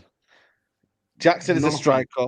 Jesus is a striker. Baby Jesus, You know what I mean? Let's not do this. Take Even a look when at you their heat maps, Firmino at man. Have you seen the Hoffenheim, heat maps? when he was at Hoffenheim, he was playing in the false 9-10 role. So that's where it comes down to. That's what TOBS talking about. Jesus, he Sorry. came in to say, I am that guy. I want to be the striker. So for me, he's a number 9. But when What he's he a what he nine- appears to be. But hold is on. different. What Jesus he is a nine. Jesus is a nine, like Aguero's a nine. No, because Aguero can That's- finish. I get Aguero's it. a driller. No, 'cause Aguero's a Aguero's fucking a nine. driller. That's the difference. Aguero's That's a the nine, difference, bro. buddy. Aguero is a driller. That's the Of difference. course, I'm not saying he's not. But Jesus is That's clearly the a false difference, nine. brother. He's If clearly Jesus was a false nine. driller, you'd call him a nine. Man, when Jesus, Steve, obviously because you've been watching him, right? Let's just settle this here, because when Jesus joined Arsenal, Pep Guardiola was playing him up top. The 2016-2017 season, played him up top. He came off the bench, scored his goals. Good striker. Yes, he can play on the wing. Of course, he can play on the wing because Jesus has got an abundance of technical quality. So yes, he can facilitate, link, etc. But fundamentally, he is a striker. His job for the team is to, yes, he can facilitate. His main priority is to score goals. He actually wanted Pep to play him on the wing. That's what he said. He wanted to play on the wing. Don't know why he did, but he did. He said that for Brazil as well. He said that for Brazil as well. TOBS and Saeed, actually. For me, an out-and-out nine operates around the opposition box. An out-and-out nine. Talk about any out-and-out nine from Aguero. So explain Harry Kane. Explain Harry Kane. Because he's not, by your logic, he's a false nine as well. No, but Harry Kane was an out-and-out nine. And then as his career got later on in the latter stages, he started dropping and adding that No. But Harry Kane coming through the ranks, played 9 and 10. When he first broke into the team at Spurs, he was playing behind Adebayo. Yeah, right? but for the first 8 years of his first team Tottenham career, or however many years, he was an out and out nine, and he brought in. He was an out and out nine, but he was still doing. I've said this for years. Harry Kane was doing the playmaking shit that a lot of people see now. They just didn't. We just didn't really build our team around it because we had guys like Eriksen, etc. But Kane would drop deep routinely and spread play for Spurs. So I'm just asking the question. Even if he wasn't doing that before, he's doing it now. Right. So would you classify Harry Kane as a false nine now? If the answer is no, then Jesus is not a false nine. Simple. Bro, you're comparing Jesus and Kane. They're completely different strikers, though. I don't get. This is why I'm confused. You just said Jesus. I call it out and out nine, someone who stays in the box. Harry Kane literally doesn't stay in the box. The majority of Harry Kane's career has been in and around the opposition, but the majority of his career has been in and around the opposition box. The majority of hold on. The majority of Jesus's career has been spent outside the box. That's the difference, bro. Kane. Do you know why I'm so passionate about this? I don't want to let Arsenal fans like yourself change the narrative with Jesus. And I don't say this to say that Jesus isn't a good player. Jesus is quite clearly a good player. He is one of the most gifted footballers in the Prem right now. However, he is very wayward in front of goal. So now, because he's gifted and he's wayward in front of goal, I don't want Arsenal fans to hide behind, oh no, it doesn't matter that he's not scoring goals. He's a false nine. He's facilitating for our team. But I'm not saying it. I don't want to hear that. Sorry. No, but you brought that into the narrative. No one else brought that into the narrative. Was Lacazette a false nine? Can I ask? No, Lacazette was meant to be a 9, and he was just a shit 9. Matisse got in there. Matisse got in there. I'm just saying. How did he get me there? Lacazette's a 9. Lacazette's the same logic, though. The same logic. It's not the same. Like, are you comparing Lacazette and Jesus? No, I'm saying no in terms of what you perceived him of. You know what I mean? He held up the ball. You know what it is around with Lacazette? Kind of like Lacazette was so shit for us that he started getting praise for holding up the ball. But the reality is, Jesus comes in and really shows how to hold up the ball. Like completely different levels to Lacazette and Jesus. But I still think Jesus is a maybe this. Let's save this for another day. Let's save this. Fine. False 9 versus. Let's give. You know what, man? Why are you doing this, man? Let's give Nunes his flowers, man, because we've distracted the whole kind of. You know what I mean? Sorry, GRIZZ, man. No, GRIZZ is upset. Nunes, man. Sorry. Yeah, man. Come on, man. Let's give Nunes his flowers, man. Not getting involved. Is it time to talk about Liverpool? Super chat is so stupid. I've never. This super chat is so stupid, bro. Harry Kane gets praised because he's a driller. The assists are nice to have, but he gets praised because he drills. He drills. You don't say, "Oh my God, Harry Kane had 15 assists, amazing." You say Harry Kane had 15 assists on top of 20 to 30 goals. What the hell? What the hell? Sorry, what's the actual hell, bro? Facts. I don't know what that was. What the hell? Sorry, GRIZZ, man. Sorry, What's GRIZZ. this? Sorry, GRIZZ. That's cool, man. I'm sorry. I'm going on mute. Sorry. No, I'm sorry. I'm actually sorry. I'm sorry, guys. But there's no time for banter with you lot anymore. I'm sorry. Steve's here. Man City's here. Liverpool's here. If you look at the table. Here we go. Bridesmaids FC. Oh. Is it the Liverpool section? What, Steve, this happens every week. Flower girl sittings. Here we go. This happens every week. Is Liverpool? It's like because they never saw this coming, and I told them it's going to be Man City Liverpool again. Bro, you scored one more. Hold on, no, Steve. Every single. You're higher than us for the one. I'll go on mute. He's gonna let me know when I can talk. He's gonna do it again. Here we go again. Hold on. You called Matisse's crop, of the Jackson and Nunes stats, as disingenuous. What you're doing now is even more disingenuous than that. You're above us because of 1 goal scored, and you're going to only count top 2 and say that you're right about Liverpool being the only challengers. The big dogs are back now. The big dogs are back now, man. The big dogs. The big dogs, man. Remember that title he used to have for them, yo. The big dogs. You see that Arsenal fans? He used to be on the Arteta FC. This is why I said I'm sorry. This is why I said I'm sorry. I'm sorry. Yeah, go for it. That my prediction is coming up in your faces and you don't like it. None of you don't like it. It's serious now. I'm sorry. I know you guys want to banter about X, Y, Z and have a laugh and a joke. Now, I'm way too invested in this league now. I think this is going to be a magnificent Premier League this season. I don't think Liverpool are the only challengers. I think Arsenal are, and I said that very clearly in my prediction show. I said I do think Arsenal will still stay the pace. But what I said is I think we finish second. I still made Man City favourites, and I haven't changed that. And I said to you guys last week, if we go into the international break with a chance to be in and around City with the fixtures that we've had, I'm going to be very happy. And I'm very happy. Luton was disastrous. But you guys know how I felt before the Brentford game. You guys all sat here and talked about injuries, except Steve. All of your teams, injuries. You guys know how many injuries we had, right? On Sunday. We had only Elliott and Diaz on the bench that's recognizable. We had about 4 or 5 kids. And I don't want to bore you lot with all the players that were injured on thing. Brentford just come off wins against West Ham. Please do. And Chelsea. Bore us with the names. Bore us, please. Konate, Robertson, McAllister, Gravenberch. I've named you about 5 there, starters. Four starters. You got a long way to catch up to Chelsea United. Thiago, but we're not going to count him. 5. So starters, not squad players, starters. Who else? Gomez. Gomez has been brilliant for us this season. Anyway, I said I'm not going to bore you, so don't let me bore you, because I could bore you to death. You guys already know this. I wasn't confident going into this game. You guys know Brentford are very, very... You know what Brentford remind me of, guys? Do you remember this Sam Allardyce Bolton, where they're so calculated in the way they play? Like everyone associated Bolton with Sam Allardyce long ball, but Steve will probably remember Bolton more than you lot. But Bolton actually played good football. And Brentford are the same. They know how to play in different games. It's like horses for courses. That Thomas Frank is a shrewd manager.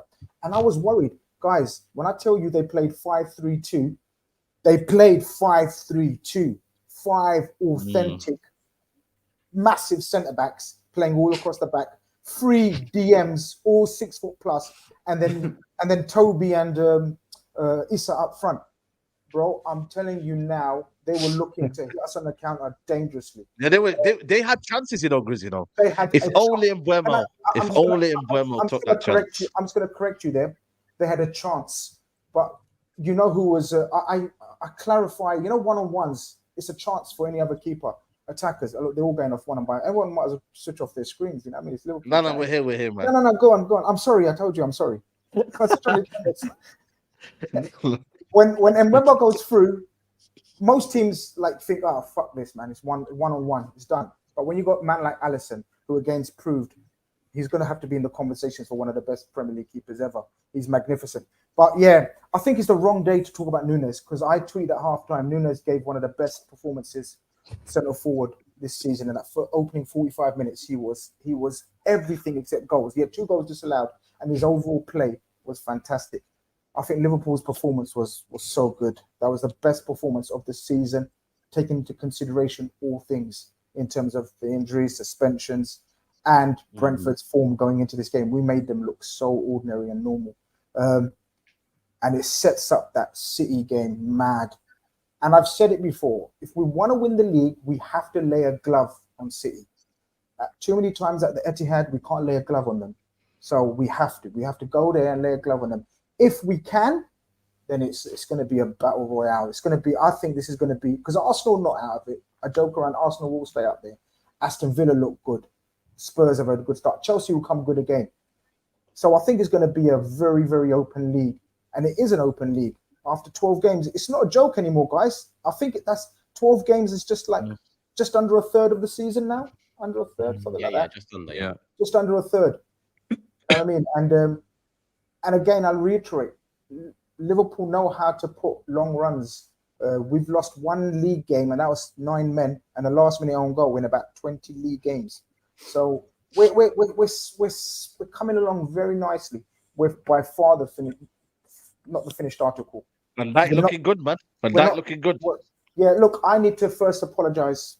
I'm sorry to you lot, and I'm sorry to Virgil van Dijk, because you lot made me say he's finished last season. You lot made me say it. I remember. That's why you got to believe in your players, man. Yeah, I remember. That's you a howler. It's a howler for me, but I'm sorry, but you lot got into my heads. That's 3 times you've got into my heads. We won't go through. You one time you wanted Arteta sacked, this one, and another one. Yeah, you got into my head. What do you got into my head? Virgil van Dijk so far this season. Big man like barring you the Newcastle, barring the Newcastle game, where he got sent off and whatever. He's been imperious. That's the word. Virgil van Dijk was really good again. And shout I told you in the group, the big boys need to play well in this game, because Salah, Alisson, Virgil, and Alisson, had to play good, and they were. All 3 were magnificent. I love the way our forwards are clicking, man. That's minimum 2 goal deficit wins at Anfield in every single game this season. I know you lot keep talking about our defense. We've got the best defense in the league, lads. It's statistically.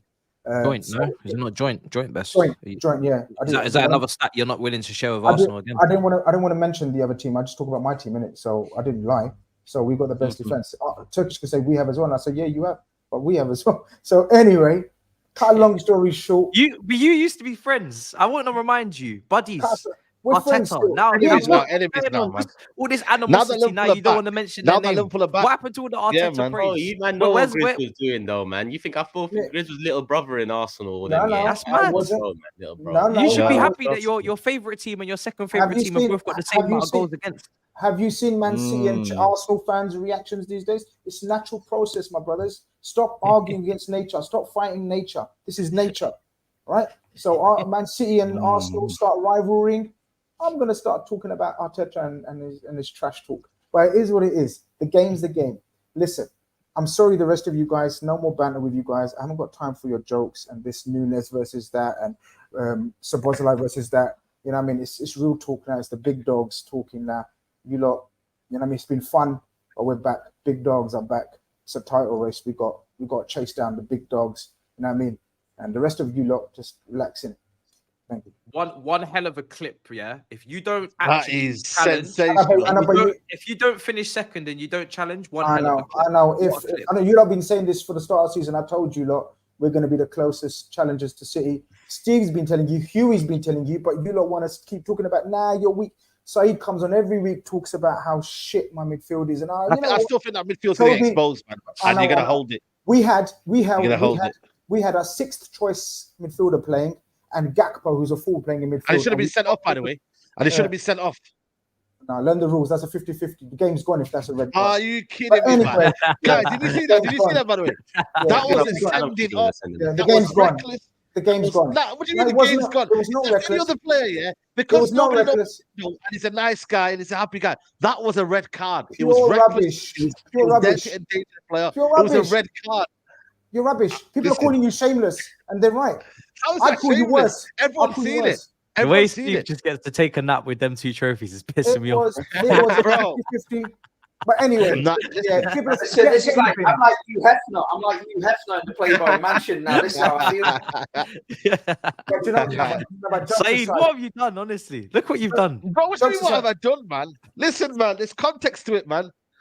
But anyway, the point take hold of your City, man. What's wrong with you, man? Get your City back, man. Listen. Hold on. Listen. Hold on. No. Let me stop him. When's the last time you won the Premier League? Oh, wait. Let's go. Grizz, what you're doing? You're doing the last time you won the Premier League thing when it's been a decade. You haven't done anything, though. So how can this decade for you, man? Done anything. It's been a decade. Irrelevant. You man are irrelevant, bro. At least we got something round. Hold on, Saeed. Who's more relevant right now? Arsenal. These man had a car park 10 years ago. Who's more relevant? These are our documentary clubs right now. Arsenal, United. Arsenal. Bro, you've not done anything to be relevant. What have you done? Simple question. I told you. You're involved in a title race. Remember at the beginning. Saeed, remember at the beginning of the season, I told you levels. Yeah. Now you're crying about your manager. You want him out. You want Rashford. I'm not saying. I'm saying to you, what have you done? You're just competing. That's all you're doing. You're just competing. Ultimately, if it doesn't amount to anything, man. What are you? Just competing. What are you? You'd love to compete. You'd love to. You're the glorified Tottenham. You're a glorified. If you don't win anything, you are a glorified Tottenham. Literally comes to nothing. That's all it is. How can we be a glorified Tottenham being the first? Nothing more. I'm just laughing because Saeed has been doing this over the last couple of weeks. Have you noticed? He keeps like trying to relive the glory years or claw back. I didn't relive nothing. He tries to claw back some sort of credit to glass houses. Don't throw stones from glass houses. That's all I'm saying. No, but how can this guy come out and say, claim your City? What have you done? Chelsea owns your City anyway. Chelsea the most relevant in your City. What have you done? You've got a couple of FA Cups stored around here, and you're saying, claim your... What have you done, bro? What have you done? Bro, you was outside the Emirates and you said, Kroenke out. What have you done? You haven't done anything. And since we had that Kroenke out protest, what have Arsenal gone on to do? Compete. Since you man have been wearing Norwich scarves, nothing has happened at your club. Nothing. Nothing has happened. You've done that to achieve nada. You have achieved nothing. Bro, it's been a glorified title race. You've actually done something worse. You actually bottled the title race. You had it in your hands. And you guys threw it away, man. You lot are known as the bottlers. That's what you guys are known on. Let's be honest. Everything you've done, it's all crumbling down. That's the reality. That's the reality. Are you done? Arsenal have been competing at the top for 12 months. 12 months. That's it. So you asking what have we won? We've had one chance to win a Premier League. That was last year. One chance. That's it. Judge us in 3-4 years and see what we've won over the next 3-4 years, because that is. Can I ask you a question? Hold on, no. You just talk. You just talk. When are you, man, going to compete? I want to hear this. When are you, man, going to compete? Like, can I ask you a question? No. I've asked you a question. I've asked you. We're gonna compete when the Glazers leave. We're gonna compete when the Glazers leave. That's what we're gonna compete when the Glazers leave. I need that mug. Can I ask you one question? Do you reckon you get trophies for competing? Yes or no? Oh wait, you don't. Of course you don't. But what's your point then? And that's where I'm gonna end it. You don't get trophies competing. Your point, so what brother. do you want to do? Do you want to give you a clap? Do you want to give you a clap? Like what? What do you want me to do? You haven't won until you win that Premier League trophy. There's nothing for me to say. Nothing for you to say. That's it. What do you mean? Hold on. Earlier, when you mentioned Arsenal about Champions League, when Steve had it, isn't that throwing stones in a glass house? You're always taking swipes at Arsenal on this show. You shouldn't even have Arsenal in your mouth. You shouldn't even have Arsenal in your mouth. You shouldn't even have Champions League. That's what I said. No, but I said, where's the Champions League trophy? That's all I said. But you're throwing stones in a glass house, because when was the last time you competed for a Champions League, Saeed? Won one though. That's the biggest aim. We've won one. When's the last time you've done anything in the Premier League, Champions League, whatever? When's the last time? Last time we've done it, we won it. It was 10 years ago. That's the last time we did it. But the key thing is we won it. When was the last time you won it? 20 years ago. Yes, you've competed. Fair play. You've competed. But until you win anything, it's all nothing. Until you win it, it counts for nothing. Because that's what you were moaning at Tottenham fans. You said to Tottenham fans, whose position would you rather be in right now? No, but hold on a minute. Let me finish. Whose position would you rather be in? Whose position would you rather be in? What? Would you rather be Arsenal right now or United right now? Well, you're not competing, but at the end of the day, it don't mean nothing. So it's pretty much an irrelevant conversation. Would you rather be Arsenal right now? It's an irrelevant conversation. You might have not won anything. But the biggest thing is, you lot were telling Tottenham fans, you've not won anything. You've not done anything. Same thing you're bantering me at. You're bantering Tottenham fans 10 years ago. So it is what it is. But you'd rather be Arsenal right now than United, yeah? I'd rather not answer that question because it's irrelevant. It's irrelevant. It's irrelevant. Like your club, brother. And you're not doing anything. What are you not doing? What are you not getting gassed about? You've won nothing. You've done nothing. 1 year, bro. We've had 1 year challenging. You're asking what have we done after 1 year? Okay, well done then. I congratulate you. No. We don't want I congratulate you on that. Well done. And you know what? You should be proud of yourself. You're saying, what have we won? Like, we're Liverpool and we've been challenging for 7 years. We've challenged for 1 year. Strays. 1 year. One. Get the trophies out. It's not straight. So you get the pot towel out. Get the pot towel out, man. Get the pot towel out. Listen, I need to do it, you know. I got the League Cup. Who wants the League Cup? Yeah, Saeed, I've got the Carabao here for you. Give it to them, man, because they was fucking bending over for it last year. Like, they're not a big club, Carabao Cup. Please. Built different. Built different FC. Do you not remember Turkish? Built different. What Saeed? Listen. Yeah, built different FC and Ten Hag, 10-10 era, and when Ole's at the wheel and all it. One game at a time. This is why I said I'm sorry at the start. This is why I said I'm sorry. And by the way, guys, you lot all pulling out your trophies. If I was to start pulling out all Liverpool's trophies, you already know my house ain't big enough for that shit. You already know. But anyway, as I said, Liverpool, Man City, Etihad. Well, I don't know what the date is. Oh, I'm coming up, Steve. Me and you're going to have a scram before. You're getting fucking filled in if you come near us, so just don't come anywhere near us. Right, well, hold on. Is that a threat live on bloody TV? Is this what we're doing? Live on TV. This is a call out. Anyone? So if I see fans, if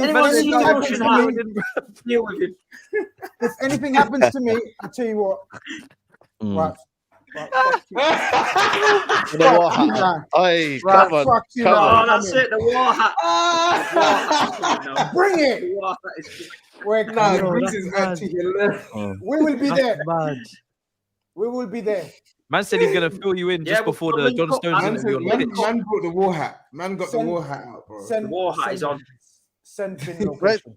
The war hat is on now. Bring your arm in, man. Bring your arm in, bro. I'm telling you, it's going to be serious. I'm telling you, it's going to be serious. It's fun. It's fun. I missed it last season.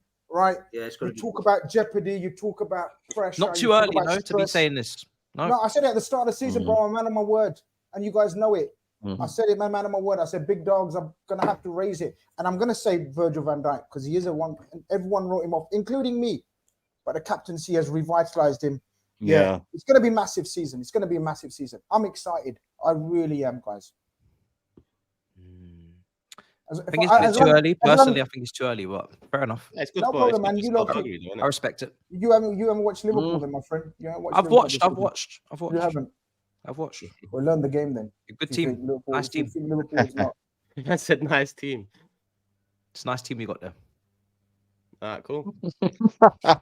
Hey. Super chats, because to be honest, that argument has kind of led it into nearly 2 hours. So let me do the super chats now. Apologies, GRIZZ, if you wanted to talk more about Liverpool. No. I'm sorry.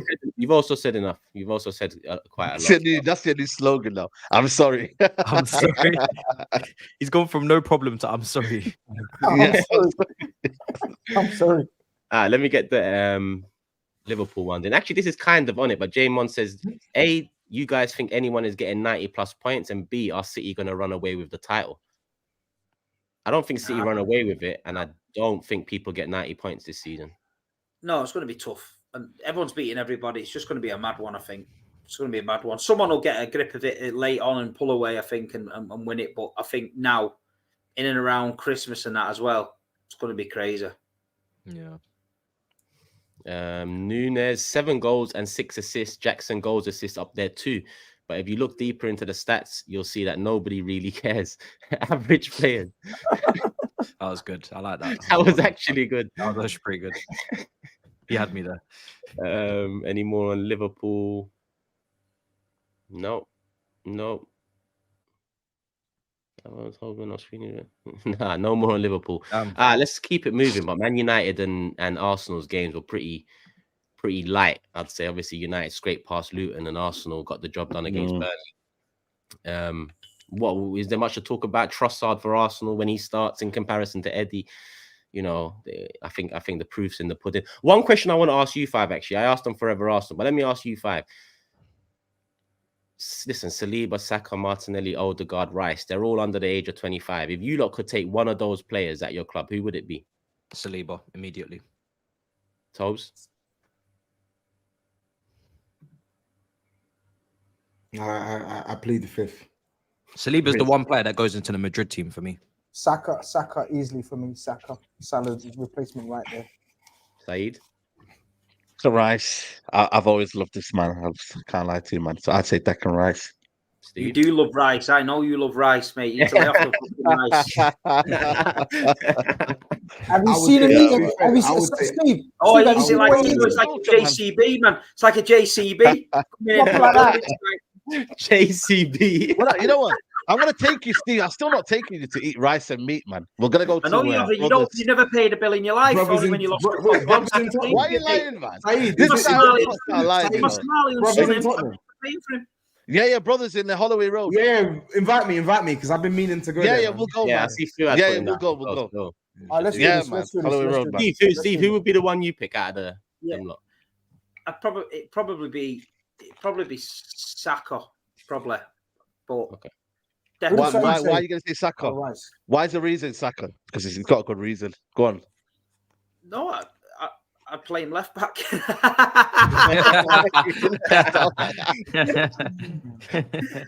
Jones, pick one, man. Don't be a wuss like that, man. I was Pick joking. one. I said Saliba. Oh, He's like a proper Rolls Royce. Yeah. Man. Fair enough. Let's get some final super chats in. Saeed, is there anything to say on United Luton? Nah, it wasn't. Well, I'm not gonna lie to you. I was bored in the stadium, man. I was looking at the roof, and you know what I mean. Everything else but the game, man. But yeah, we got the win. Still You know what I mean? He's still leaking. Was it? It's still leaking, man. Was the water falling on your face when you're looking up at it? Nah, to be fair, I'm quite away from it, so it's on the other side. Can I say something good about Man United? I know you're anti everything in Man United. Man United. Yeah. What's this form league I'm hearing? I'm hearing. Bro, I'm you know thinking what? Ten Hag There's in. context to it, man. There's Ten there's Hag in. context to it. Keep him Fantastic job. Keep him in. He's doing a fantastic job. All those people that are putting up that Ten Hag. No, but I think he's doing a fantastic job. He's little broing you. It's time to little bro. Let him do that. Let him do that. Let him little bro me. Let him little bro me, man. It's good, man. He It's is good. my But little. listen, If I can't little bro, Man United. it's 1-0 though, innit? It's not sustainable for me, man. The football's not great, man. Like if you look at the games, Sheffield United 1-0, Fulham, and then this Luton is, bro, man. It's not great, man, Yeah. to watch, man. I I'll be watched real. that We game got as well. tough I don't games know coming up. why I watched Let's that see in game. December because we got Chelsea, we got Newcastle away, and we got Everton away. And Everton, bro, you don't want to play Everton nowadays, man. Them Wait, man that's are gonna be doing a some tough bad. game. Oh, That's they're straight flying. after They're international flying at the break. top, That's gonna aren't be a they? tough Like game. Everton. You don't want to play Everton these days. They're flying at the top. Do you know what I mean? Like runaway leaders of the Premier League. Like, you don't want to play Everton. Fucking hell. No, but that's a derby, bro. That's context. It's Beto and Danjuma Bro, and them, do you man. remember 2 weeks ago what these lot were saying about Everton? And now, Everton, I'm not bloody hell. bro. I No, said it's Man United. Yeah, Man you United lot are suck. shameless. Fucking No. shameless. Grizz. Everton. We said that. We I said said that you Get have out, to. get out. Anfield Toby, is shut your Everton mouth. at Goodison, Toby, right? shut your mouth, Toby. No, Don't I'm not start. shutting up. I'm not shutting up. Shut your And mouth. also, Man United. This is Everton never win at Anfield. We're talking about Stop. a stinky ass Exactly. Man United team going to Goodison Park. They're gonna struggle Yeah, at man. Goodison Park. 100%. There's different contexts, man. They're gonna I'm Yeah, struggle. man. I'm sorry.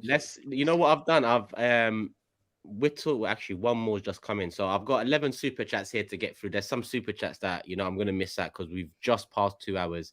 It's 10 past 11 here. We've got to slowly but surely wrap it up. I'm gonna get these 11 super chats in, and then we're gonna move on to the prediction table and the wrap up. Aaron says Turkish. Oh shit.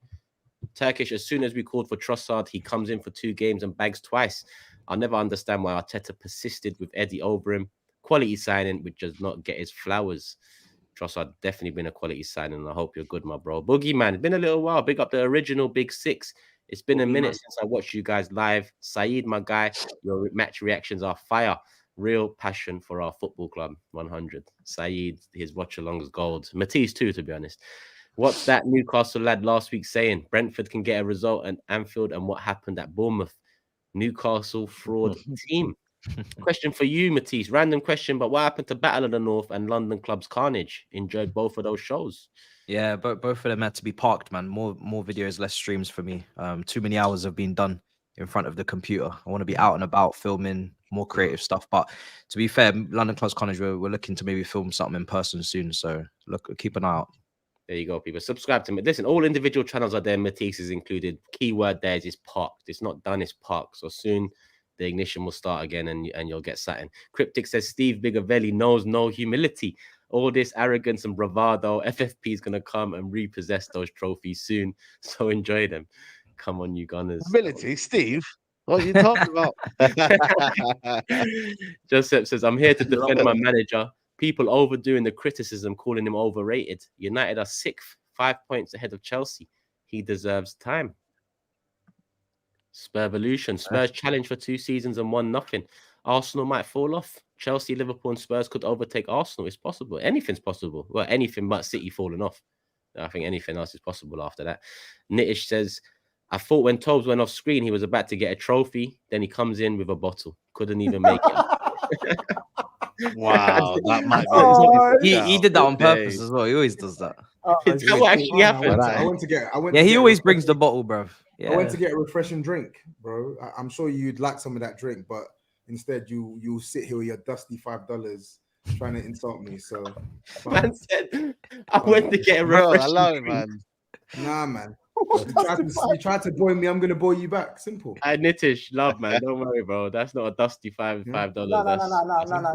It's true. But people that do try to come with insults and then they just That's a great drink I was drinking as well. When we bring it back to them, allow the insults in it. I've been that looked like a different Fanta. Is that the original Fanta or it's a Somali one, isn't it? Is it a Somali one?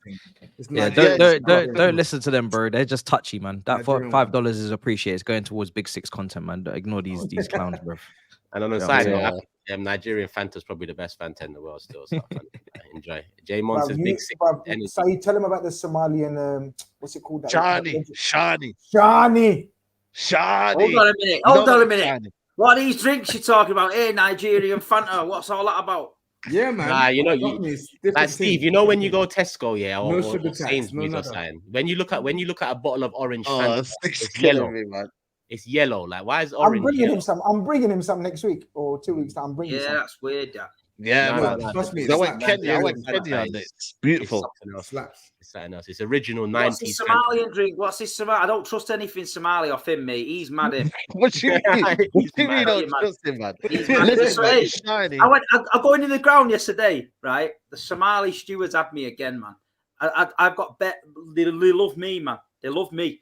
All as Saeed, the Somali people are on me all like mad all the time. Yeah, They were in the Chelsea end. When City scored, the stewards in front of me are all Somali, and they're all going, "Come on, Steve! Come on, Steve!" They're all Arsenal fans, man. I'm walking in, guy says, "They asked you a question." I went, "What?" He went, "I thought I was getting nicked." He went, "Foden or Saka?" I went, "Oh, give over, man."